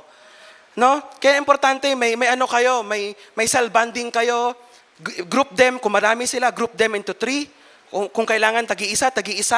No, trabaho talaga siya. Pero ano ba naman yung nag-aabot ka ng iba tapos papabayaan mo yung nandito? Sa church? 'Di ba? Ano ba yung sobrang sipag mo na maghanap doon ng iba tapos yung mga nandito na papabayaan mo? No, actually kahapon yun yung nag-reflect sa akin yung love talaga. No, kasi maaaring minsan tayo mga cell leaders, no, tama, active, magtuloy tayo sa conquest, but we have to do it din, balansehin po natin. No? Para hindi yung mga masayang yung mga nandito. No, kaya nakakatuwa din our church, no, meron po tayong nakinikater po natin, may mga cell leaders recognition po tayo, may cell leaders ball tayo na yearly ginagawa na po natin, may mga, di ba? Yung magsasabi ng mga cell leaders, yung mga nakakapag-OOTD pa yung mga nanay, di ba? No? Yung mga tatay, di ba, nakakapag-outfit pa. At least there is a venue for all of us. No, there is a venue sa mga senior citizens natin. There is a venue sa mga iba-ibang ages natin na hindi natin nakakalimutan na parang, ay, active lang naman kayo sa conquest eh. Pero kami mga nandito, wala na. Parang wala na tayong ano. So, kailangan i-balansehin din natin. Maybe that is something that we also need to work out. No, dito po sa church, no? Kaya pag meron tayong gawain na if you know, dapat ka doon, sama ka doon. Kasi para sa'yo yon. Hindi ka bilang sa leader doon, kundi ikaw ang ano doon, need mo yon. No? Kaya sa atin po, while we are doing the ministry also, let us allow ourselves na ma-enjoy din natin. No? Kasi yun po yung talagang yung retention ng maraming mga tao sa loob po ng simbahan. Why? Because they are enjoying the family here. No? Parang meron pong venue para sa bawat isa po sa atin dito po sa church. No? So, great compassion. You see people and you are moved with compassion. No, na hindi lang siya parang duty po sa bawat isa po sa atin. Driven by our selfish ambition. No, hindi po ganon. No? Ano ba ang natin? Dahil ba, sige, kasi gusto ko ng chocolate pagka sa leaders recognition. Yun lang po ba? Bigyan ko po kayo ng isang box sa Toblerone. Joke lang. Hindi naman tayo, yun lang yung goal natin, di ba? But of course, alam nyo po, sabi nga ni Pastor sa amin, meeting sa primary, Glenn, gusto nyo ba magpa-cash prize pa tayo para sa mga leaders natin? But of course, hindi na natin parang ina-encourage or parang ina-accept yung ganong idea. Pero actually, kahit wala naman din, kasi doon naman tayo, sinanay talaga nila pastor. Pero but of course, no, we celebrate and we reward no, yung effort, yung mga unseen na effort ng bawat isa po sa atin na nakikita natin doon sa mga cell group report. Okay? So number 4, you need to be willing to work hard in building your multitude. Hindi pwedeng gusto mo lang or passionate lang yung loob mo. Kailangan you work and you obey. No, you work and you obey. No, hindi pwedeng, iba sa atin, sobrang mauwain sa tao. No, pero wala namang ginagawa. Di ba? Na naiiyak ang puso ko, Kuya Glenn, pag nakikita ko. Anong ginagawa mo? Di ba? Di ba? Kahit sabihin mo, Kuya Glenn, wala rin. Tulad po sa Bible, silver or gold, wala po ako. Di ba? O totoo naman, may OVE ka ba dyan na gift card? Yun ang i-share mo sa kanya. No? Kaya, I suggest, lahat po na tayo mga cell leaders, lagi po kayo maglagay sa wallet po ninyo ng gift card. No, kasi may mga pagkakataon po talaga na hinihingi yung bawat isa po sa atin sa mga iba't ibang sitwasyon talaga. So, kailangan maging handa po tayo. Gift card or sa cellphone nyo, ready nyo po yung Roma 6:23. No? So, we put yung earnest and faithful hard work. Pastor, ano pa ba ka? Parang 2 page pa po ako, Pastor. Okay. So, we put earnest and faithful hard work. Number 1, dun po sa under po nito, winning and consolidation, one person at a time. No? So, win, consolidate, one, kung hindi po natin kaya talaga yung di ba last time, tinuro ko po, yung find your tree, form your tree, and then repeat. Hanggang sa makabuo ka ng 12. Diba? Kung wave 3, hindi ka pa nakapag-find, hindi ka pa nakapag-form. Okay, so ngayong wave 5 po natin, no, pwede po natin uling gawin yon. I-repeat po natin yung find and form. No, hanggang sa mabuo po natin yung goal po natin. So, as we build yung sa winning and consolidation, kailangan po natin dito una, yung pagbibuild po ng relationship. Sino dito yung sa pagbibuild pa lang ng relationship, mahina na?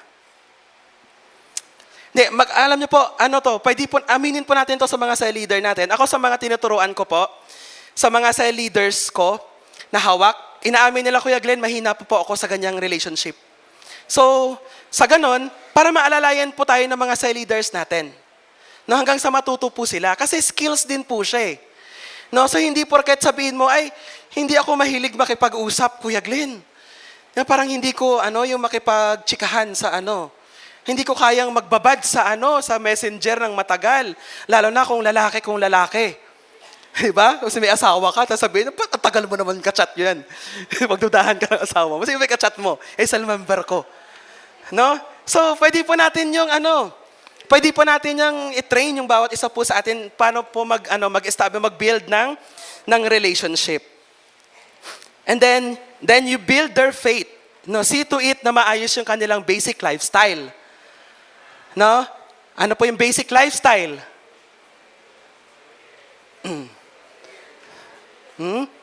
Sa devotion. So yun po yun. Cell group worship training po natin. So yun po yung basic lifestyle po natin. And then, you connect them to God and to the church. No? So ang unang pinto talagang papasukan nila, tayo talaga. No? So galingan mo doon. Kasi hindi mo siya makukonect sa church, kina pastor mapapakilala, kapag wala siyang personal na relasyon pa sa'yo. No, kasi madali na mag-build ng madali na siyang madala sa church, mag-connect sa church kapag meron na kayong close na relationship ng tinuturuan po natin. No, so sa leaders,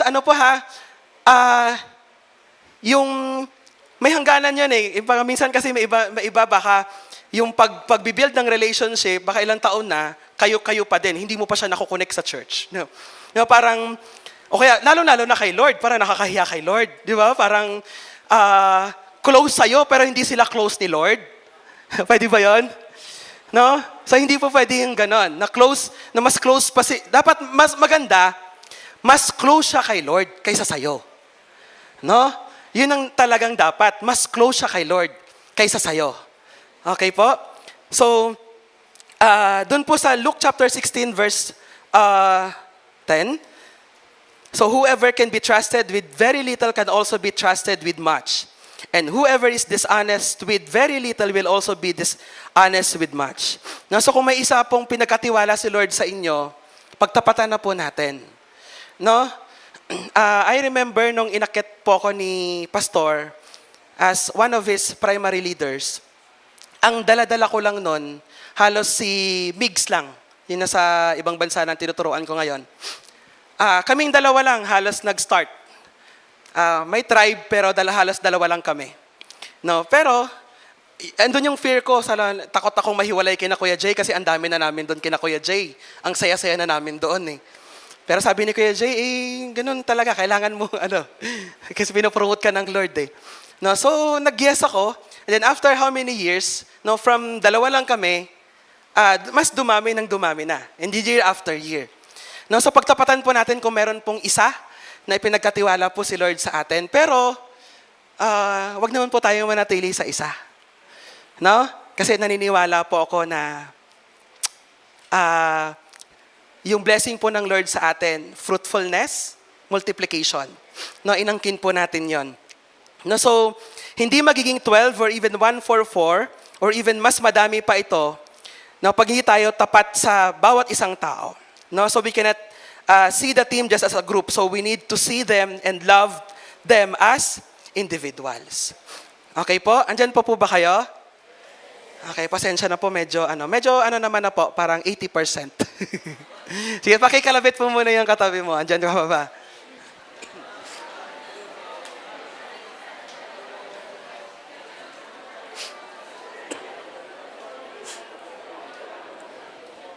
Okay, ano pa? Sa last part po dun sa halimbawa, kapag meron pong may mga absent or irregular or hindi nag-devotion, ano kailangan natin gawin? So we go the extra mile to help them. No? So hindi naman natin kaagad-agad sila ipo-pull out sa mga anumang ministry dahil sa kulang sila ng ganon. So tulungan po natin sila, no, na maging regular, yung kanila pong devotion, yung kanila pong basic lifestyle. Okay, number 2. Doon po sa part ng Kaya nandiyan pa po ba kayo? Nakapag-notes po kayo? So we allot a disciplined time for intercession for them and for the vision. So ito yung nasabi ko po kanina, the vision is 100% God and 100% tayo po yun. So we can never outdo the work and wonders of God, but we need to do nothing less than the best. No, ang ganda po nun. No, hindi na po natin ma-outdo yung kaya pong gawin po ng atin pong Panginoon Diyos. And then letter B, we allow the Lord to move through every person na binibigay niya sa atin through prayer and intercession. No, doon kanina sa panel discussion namin kanina, meron po isang cell leader nagtanong, kasi ganito yung mga tinuturuan ko, itutuloy ko ba yung pagtuturo ko doon sa kanila? Alam niyo po, yung sabi ko nga, malay niyo po, na wag tayong tumigil sa pagtuturo po sa kanila. No, we don't know, di ba, yung mga tinuturuan po natin, mga future leaders din po yung mga yan. No? So pag-pray lang po natin sa mga taong pong ito. Number 3, we take, eto, gusto ko pong bigyan din po ng ano to. Kasi legacy din po natin ito. No? So we take monitoring and reporting seriously. Okay? Sige, mag-usap po tayo dito pagdating sa ano. Magkaroon din pa tayo ng game plan pagdating po sa reporting po natin. So, sino po dito yung regular na nakakapag-report ng cell group? Diba? Ang hirap-hirap po mag-report, no? No, minsan binibiro ko yung mga cell leader ko. Matantagal mo mag-report. Ba't di ka nagre-report? 1,000 na ba yung nire-report mo? Kaya matagal ka. Binibiro ko lang naman. Kaya lang minsan kasi, kailangan kasi nating masanay. No? Sa pagsasubmit po ng report natin, why? Why do we need to do reports? No, kasi it is our way to govern everyone. No? Para mag-govern po natin. Kasi ang mga tinuturuan po natin, hindi lang hanggang kayo po ang tumitingin dyan. Hanggang sa kinapasor at Nanay Doy, minomonitor po nila yan. No? Kaya kailangan po natin yung mag-pass po tayo ng cell report po natin. No, so dito po natin makikita yung progress natin. And then letter B, no, bakit tayo magpapasa ng report? No. So pakisabi po sa katabi, bakit daw? Bakit po tayo nagpapasa ng cell group report po natin? No, so because the responsibility toward everyone we have is not solely ours. No, hindi lang po sa atin 'yon. No, kasamang responsable at nangangalaga yung leaders above us. No? Katulad po kanina, kailangan mag-report ni Nicole sa leader niya, kay Nicole. Kailangan ni Nicole mag-report kay Mary. Kailangan mag-report ni Mary kay Ana. Kailangan mag-report ni Ana ngayon kay Nanay Doy. Para makita ni Nanay Doy yung buong nangyayari.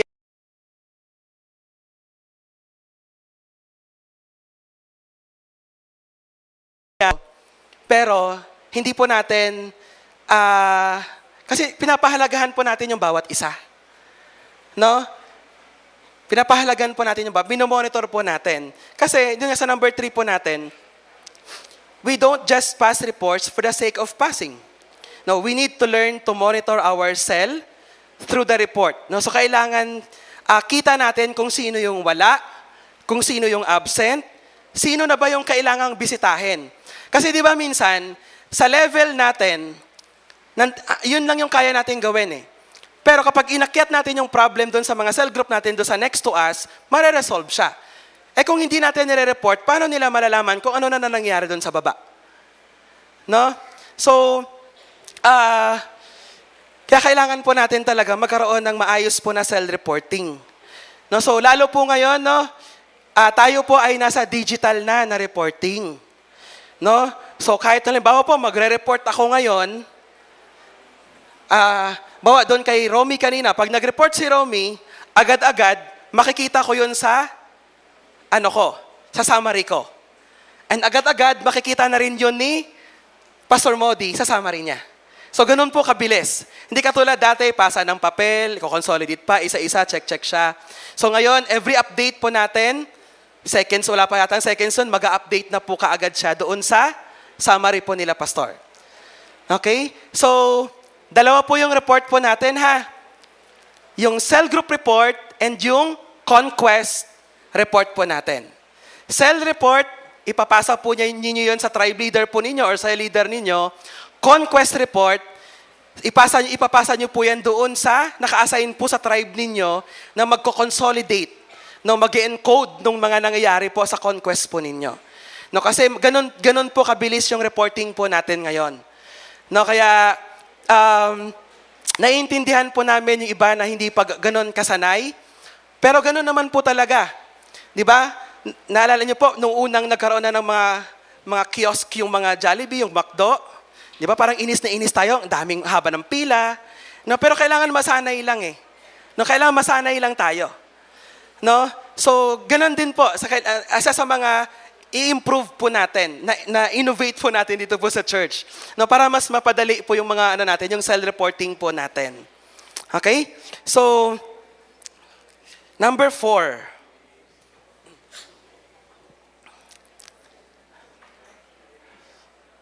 Okay na yata. Learn to empower, commission, and delegate. So, sa Exodus chapter 18, 15 to 23, kukuhain ko lang po yung part po doon sa may verse 15, sabi po doon, "You and these people who come to you will only wear yourselves out. The work is too heavy for you. You cannot handle it alone." No? So masyado pong, actually mas mabigat po talaga kung ikaw lang magsosolo ng buong gawain.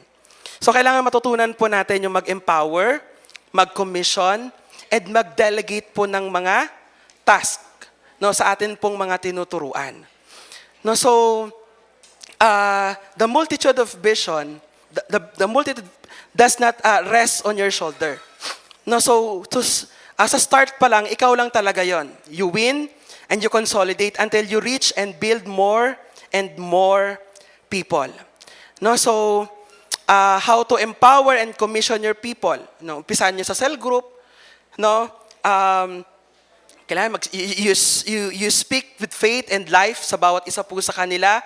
Bigyan mo ng maliliit na task, no? Yung bawat mga tinuturuan po natin. Paano mag-delegate ng authority and responsibilities. So let your team ma-nurture niya yung harmonious environment to grow, yung friendship and yung fellowship, no? But have a certain level of discipline as well as yung be able to work together towards the common goals. Okay, so ito po yung kailangan po natin gawin. No, so part po ito ng legacy, ng game plan po natin dito po sa loob po ng church. No, kaya as much as possible, bawat isa po sa atin, makuha po natin, mag-grasp po natin talaga yung goal po natin. Para pare-parehas po tayo ng tinatakbo. Na isa po yung nasa isip po natin. Okay po? So, this afternoon, sa atin pong conclusion, ayan, conclusion na po tayo. So, the vision is not complicated. Sometimes, tayo lang po yung sobrang naglalagay ng sobrang komplikasyon po sa pinapagawa ng Lord sa atin. Kasi minsan, maling sa mga misconceptions po natin. No, so, it is simple, but will require our whole hearts. Faith becomes complicated when our faith falls short of our hearts are not fully in it. So, pinaka-best example po na magagamit po natin si Jesus Christ. Yung kanya pong strategy. Many people even maaaring nag-ask, no, why G12? No? Why we need to form our 12? Dahil lang ba yan ginagaya natin yan doon sa kina Bishop Oriel, kina Pastor Cesar Castellanos? No? Sabi, di ba, may mga tanong, yung ibang disciple, wala namang binanggit na si Peter ba may 12? Si Luke ba may 12? Yung sila dyan, may 12 ba? Si James, may 12 bang binanggit? Maring sabihin natin, hindi. Pero si Jesus Christ po ba may 12? And sino po yung pina-follow po natin? Si Jesus Christ. So siya po ay nag-iwan ng legacy po sa atin, ng strategy. For us to apply naman sa generation po natin. No, to find and form our team of 12. So, si Jesus Christ, sabi ko po kanina, it took Him 3.5 years to model the digital vision. It took Him 3.5 years to pattering the digital vision, to lead the digital vision. And for the 3.5 years, He worked on His 12 disciples who went out, and dun po sa book of Acts, kita po natin yung legacy ng mga early believers, mga disciples ni Jesus Christ, yung mga naiwan. Na grabe po yung kanilang commitment, grabe yung kanilang obedience sa Panginoon. Na minsan parang sa atin kasi, di ba, pag nawala yung leader, maaring hindi na ganun kada same yung kanilang gagawin. Pero alam niyo po, yung disciple ni Jesus Christ, they turned the world upside down. Na maring hindi, wala si Jesus Christ nung nangyaring yon, pero pinaghandaan, hinanda sila ni Jesus Christ because they are going to turn the world upside down. And ganun din po sa bawat isa po sa atin. No? Maring sa atin po minsan, mahirap po talaga. No, pag nasa training po tayo, sa Destiny training natin, from life class to SOL3, halos aabutin po tayo ng 1.5 year, na kung nagkaroon pa tayo ng conflict sa mga schedules po natin, minsan napapatigil po tayo. Hindi tuloy-tuloy. May question po ako sa bawat isa. No? Parang how long will you want to see yourself as a cell leader with the same number for how many years? Minsan nakaka-frustrate po, no? Parang, ba't gano'n? Parang lahat naman ng seminar, lahat naman ng retreat, nag-camper of the year pa nga ako eh. Maaaring ganun pa yung mangyari sa atin eh. No? Nanalo, best group pa kami ng mga camp. Ang dami na naming naatinan, pero bakit pagdating sa execution, bakit pagdating dun sa result sa buhay, sa paglilingkod po natin, bakit parang hindi po natin nakikita yung reality? No, yung result ng ginagawa po natin. So,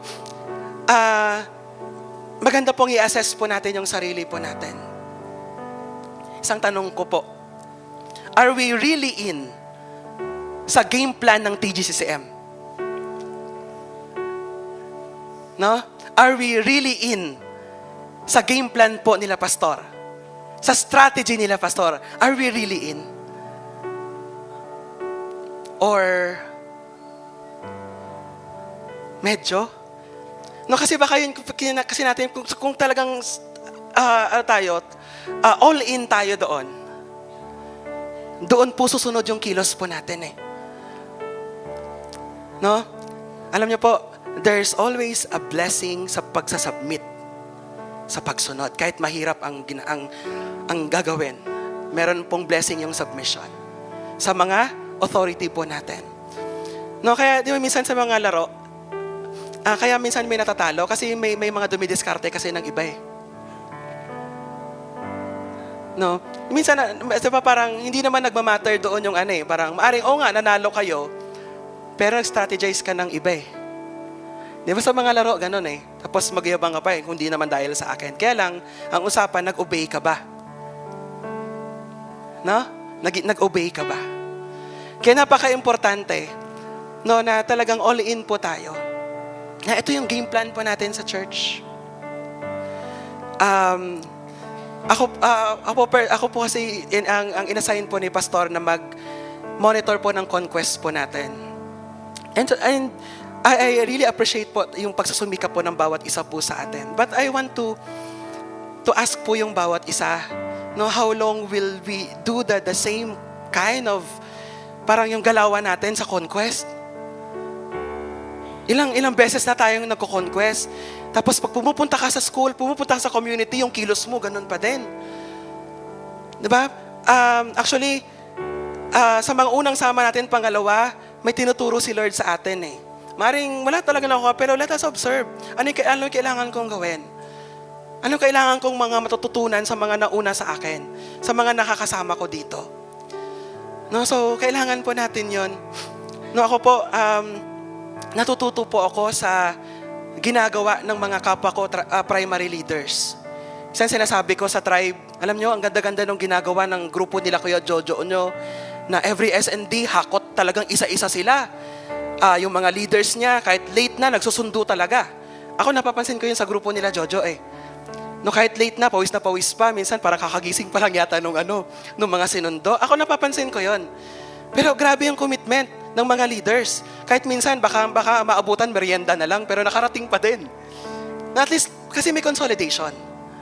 No? So, tinandin po natin, baka may ginagawa yung iba na kailangan, wag lang po tayong focus dun sa kung ano yung ginagawa natin sa tribe natin. Tinandin natin yung ginagawa ng mga kapatid po natin. At din pag-usapan natin, pwede ba namin gawin to? No? Kanina, may nag-chat sa akin sa leader, Kuya Glenn, I think ito yung strength mo. Gusto ko pong magpatulong sa'yo dito. No, so pwede po tayong mag-ask ng help. No, yung mga weakness po natin, yung mga kulang po sa atin, team po tayo sa TGCCM. No, kasi we cannot achieve our goal. Kasi maybe, halimbawa, dun sa level ng 20,736, naabot niya yung goal niya, pero hindi natin naabot yung kabuuan ng goal. Hindi pa rin natin talaga naabot. No, kaya kailangan, from the level of the tribe leaders, nung wala kay Pastor sa aming mga tribe leaders, we make sure na makakaabot sa inyo yung kailangan na makaabot sa inyo, na maipasa po sa bawat isa po sa atin. No, para hindi mabawasan, hindi madadagdagan. No, as same po tayo ng game plan. No, so successful visionary do consistently what unsuccessful visionary only do occasionally. No, minsan kasi sobrang occasional lang tayo eh. No? May wave tayo, pero ang conquest pa natin tuloy-tuloy yan. No, tuloy-tuloy po yung conquest natin. And minsan, kaya hindi po natin naabot yung goal natin kasi sobrang occasional lang po tayo sa ginagawa po natin. And if you want to be successful, you have to constantly examine yourself. Na-examine po natin yung atin pong sarili. May pride ba? May arrogance ba sa atin? No, anumang mga bagay na kailangan po nating i-remove sa bawat isa po sa atin. So, pwede po ba tayong tumayo? Bawat isa po sa atin. Gusto ko pong tawagin si Pastor at si Nanay Doy. Katulad po ng sinabi ni Nanay Doy kahapon, si Pastor po ay matanda na, no, pero hindi halata. No, minsan mas malakas pa si Pastor sa atin eh. No, pero let us allow yung si Pastor to see yung result of his faith, yung legacy niya, no, sa panahon po natin ngayon. Kasi kaya po natin eh. No? Alam niyo po, lagi kong po tinitingnan yung church na ang gagaling po natin, ang huhusay po natin, ang laki-laki ng potential po natin, pero hindi tayo nakakapag-move. No? So let us allow our leaders, sila pastor, no, yung legacy po ng mga leaders po natin, makarating po ito, no, hindi lang po sa atin, but also to the next generation. No? All in po ba tayo doon sa game plan po nila, Pastor? No? So, mag-usap, no? Ano yung maaambag ng bawat tribe? Ano yung maaambag ng bawat sa leader doon sa goal natin? So, we have 300 sa leaders, 2,000 yung sa regular natin na Sunday worshiper, no, sa yung cell members natin. No, so, po tayo, may contribution po yung bawat isa po sa atin. Yung isa na maidadagdag po natin, malaking tulong po doon sa kabuuan po ng goal po natin. No, so nagtulong-tulong po tayo mga kapatid kasi ito po yung legacy po natin. No? Ang laki ng lupa na i-prepare ni Pastor sa atin. No? And kasi he believes that this church, nadadami po tayo. Naniniwala po ba kayo? No, sabi nga ni Pastor, di ba stadium natin to, Pastor, no? Di ba? Yun kasi yung plano ni Pastor eh. No, kaya sa atin, ito po yung magiging legacy po natin. Umpisahan po natin ngayon. No, this year, 2025, let us take everything seriously.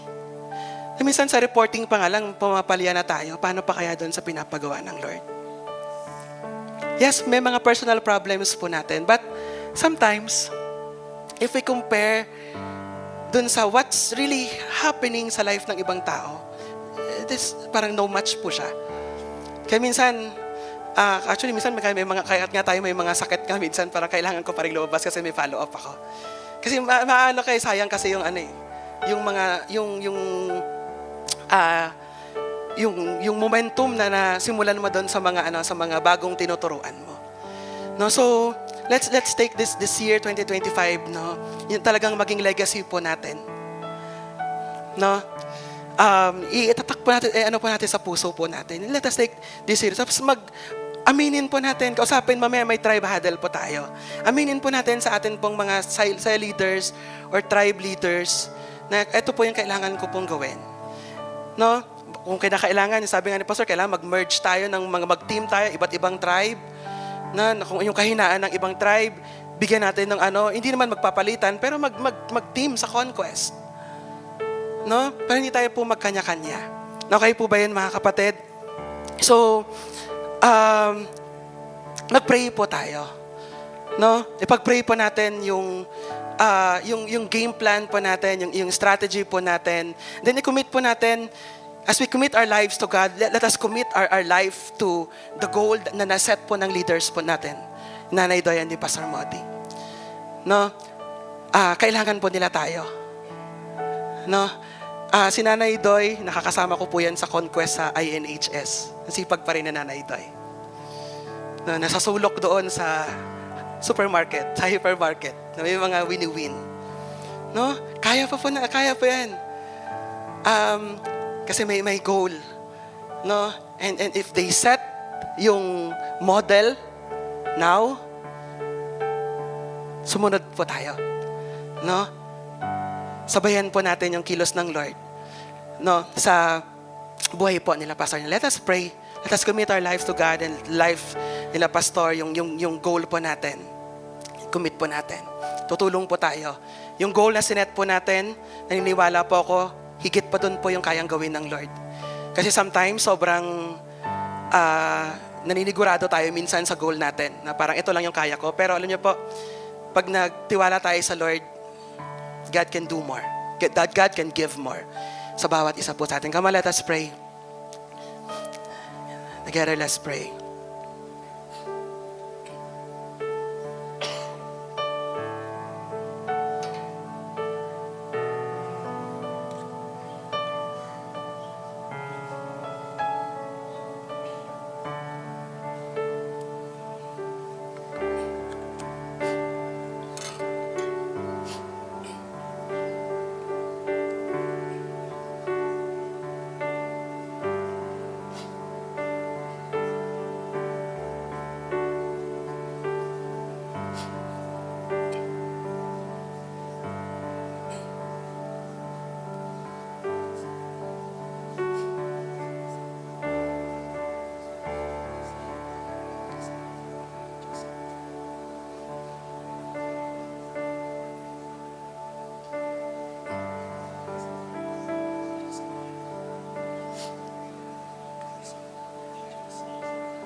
Yes, Lord God.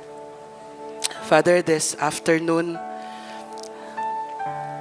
sineset po namin, Lord, yung amin pong puso, Lord God, as we commit our lives to you. and commit our lives, Lord God, to help and work with our leaders for Pastor and Nanay Doy, Panginoong Diyos. Lord, salamat po doon sa game plan, for the strategy you have given us, Panginoon. Lord, even before we adopted, Lord God, yung digital vision, ito na po yung heart ni Pastor, Lord God, evangelism and discipleship, Panginoon. But we thank you, Lord, for the system, for the G12 strategy, Panginoon Diyos, na na-implement po dito po sa church. Nagkaroon po ng order, na isaayos po yung training school po namin. Nagkakaroon po kami ng ladder of success, Panginoong Diyos. Napapangyari po, Panginoon, yung inyo pong plans for every individual, Panginoong Diyos. Kaya maraming salamat po, Panginoong Diyos. Lord, we just want to thank you sa life po, Panginoon, ng amin pong leaders, Lord God. Lord, we honor yung life po ni Pastor and Nanay Doy. Salamat po, Panginoong Diyos, for their lives, oh God, for the strength, Lord, the life, Panginoong Diyos, na inyo pong ipinagkakalob po sa kanila. Lord, palaki ng palaki po yung church. Pero salamat po, Panginoong Diyos, sa wisdom na inyo pong ipinagkakalob po sa kanila, Panginoong Diyos, kung paano po kakaharapin, i-handle yung kabuuan po ng church. Panginoon, Lord, salamat po sa kanila pong buhay na continuously, Lord, napapakain po kami, nabubusog po kami, natutugunan yung pangangailangan po namin, Panginoong Diyos. But now it's about time, Lord, it's our part, Lord, na makiisa po, Panginoong Diyos, sa ibinaba niyo po na goal sa amin pong pastor for your church, Panginoong Diyos. Lord, pinakikiisa po namin yung amin pong sarili. Lord, sasama po kami, sinasali po namin yung amin pong sarili dito po sa gawain po ng pagliligtas, Panginoong Diyos. At even doon sa number po na naiset po namin for this year, 2025, 2026, until 2027 po, Panginoong Diyos. Lord, maging reality po ito sa bawat isa po sa amin, and help us, Lord, as your church. Magtulungan po kami, Panginoong Diyos, mag-encourage po sa bawat isa, sama-sama, Panginoong Diyos, na gagawin, isusulong yung gawain po, Panginoong Diyos, na inyo pong ipinagkatiwala sa bawat isa po sa amin, Panginoon. Lord, I believe that together, Panginoong Diyos, we can achieve, Lord God, yung goal po ng iglesia pong ito, Panginoong Diyos, sa pangalan ng amin pong Panginoong Jesus. Lord, nagpapasalamat po kami sa pagkakataon pong ito, Panginoong Diyos, na inyo pong itinuro po sa amin yung strategy na inyo pong iniwan sa inyo pong 12 disciples, oh God. And even their legacy, Lord God, ang lakas po ng impact even sa amin pong generation. Lord, gusto din po namin yun, Panginoon. Lord, gusto din po namin magkaroon po ng impact yung buhay namin, yung legacy po namin, Panginoong Diyos, sa buhay po ng mga susunod po na generation po sa amin, Panginoong Diyos. Lord, we want to see them, our faith, our love for Jesus, yung fire ng bawat isa po sa amin, and even, Lord God, yung result na amin pong ministry, yung fruitfulness, Lord God, ng bawat isa po sa amin, Panginoong Diyos. Lord, maybe this is really something, Lord, na malaki pong gawain. Matrabaho po, Panginoong Diyos. But Lord, sa inyo po wala pong imposible, Panginoong Diyos. Inaalis po namin yung limitation sa amin pong sarili. Lord, because we believe in you, Panginoong Diyos, na malaki po yung kaya mong gawin sa bawat isa po sa amin, Panginoong Diyos. Regardless of our age, Panginoon, yung gender po namin, Lord God, Lord, kaya mo pong gumawa ng miracles and wonders through us, Panginoong Diyos. Kaya Lord, pagkaisa niyo po yung church niyo, Panginoong Diyos, at patuloy po, Panginoon, and as we also start our Wave 5 conquest, Lord, hinihiling po namin that your Holy Spirit go before us. Lord, i-ready niyo po yung mga tao, yung mga conquest place, Lord God, na amin pong pupuntahan.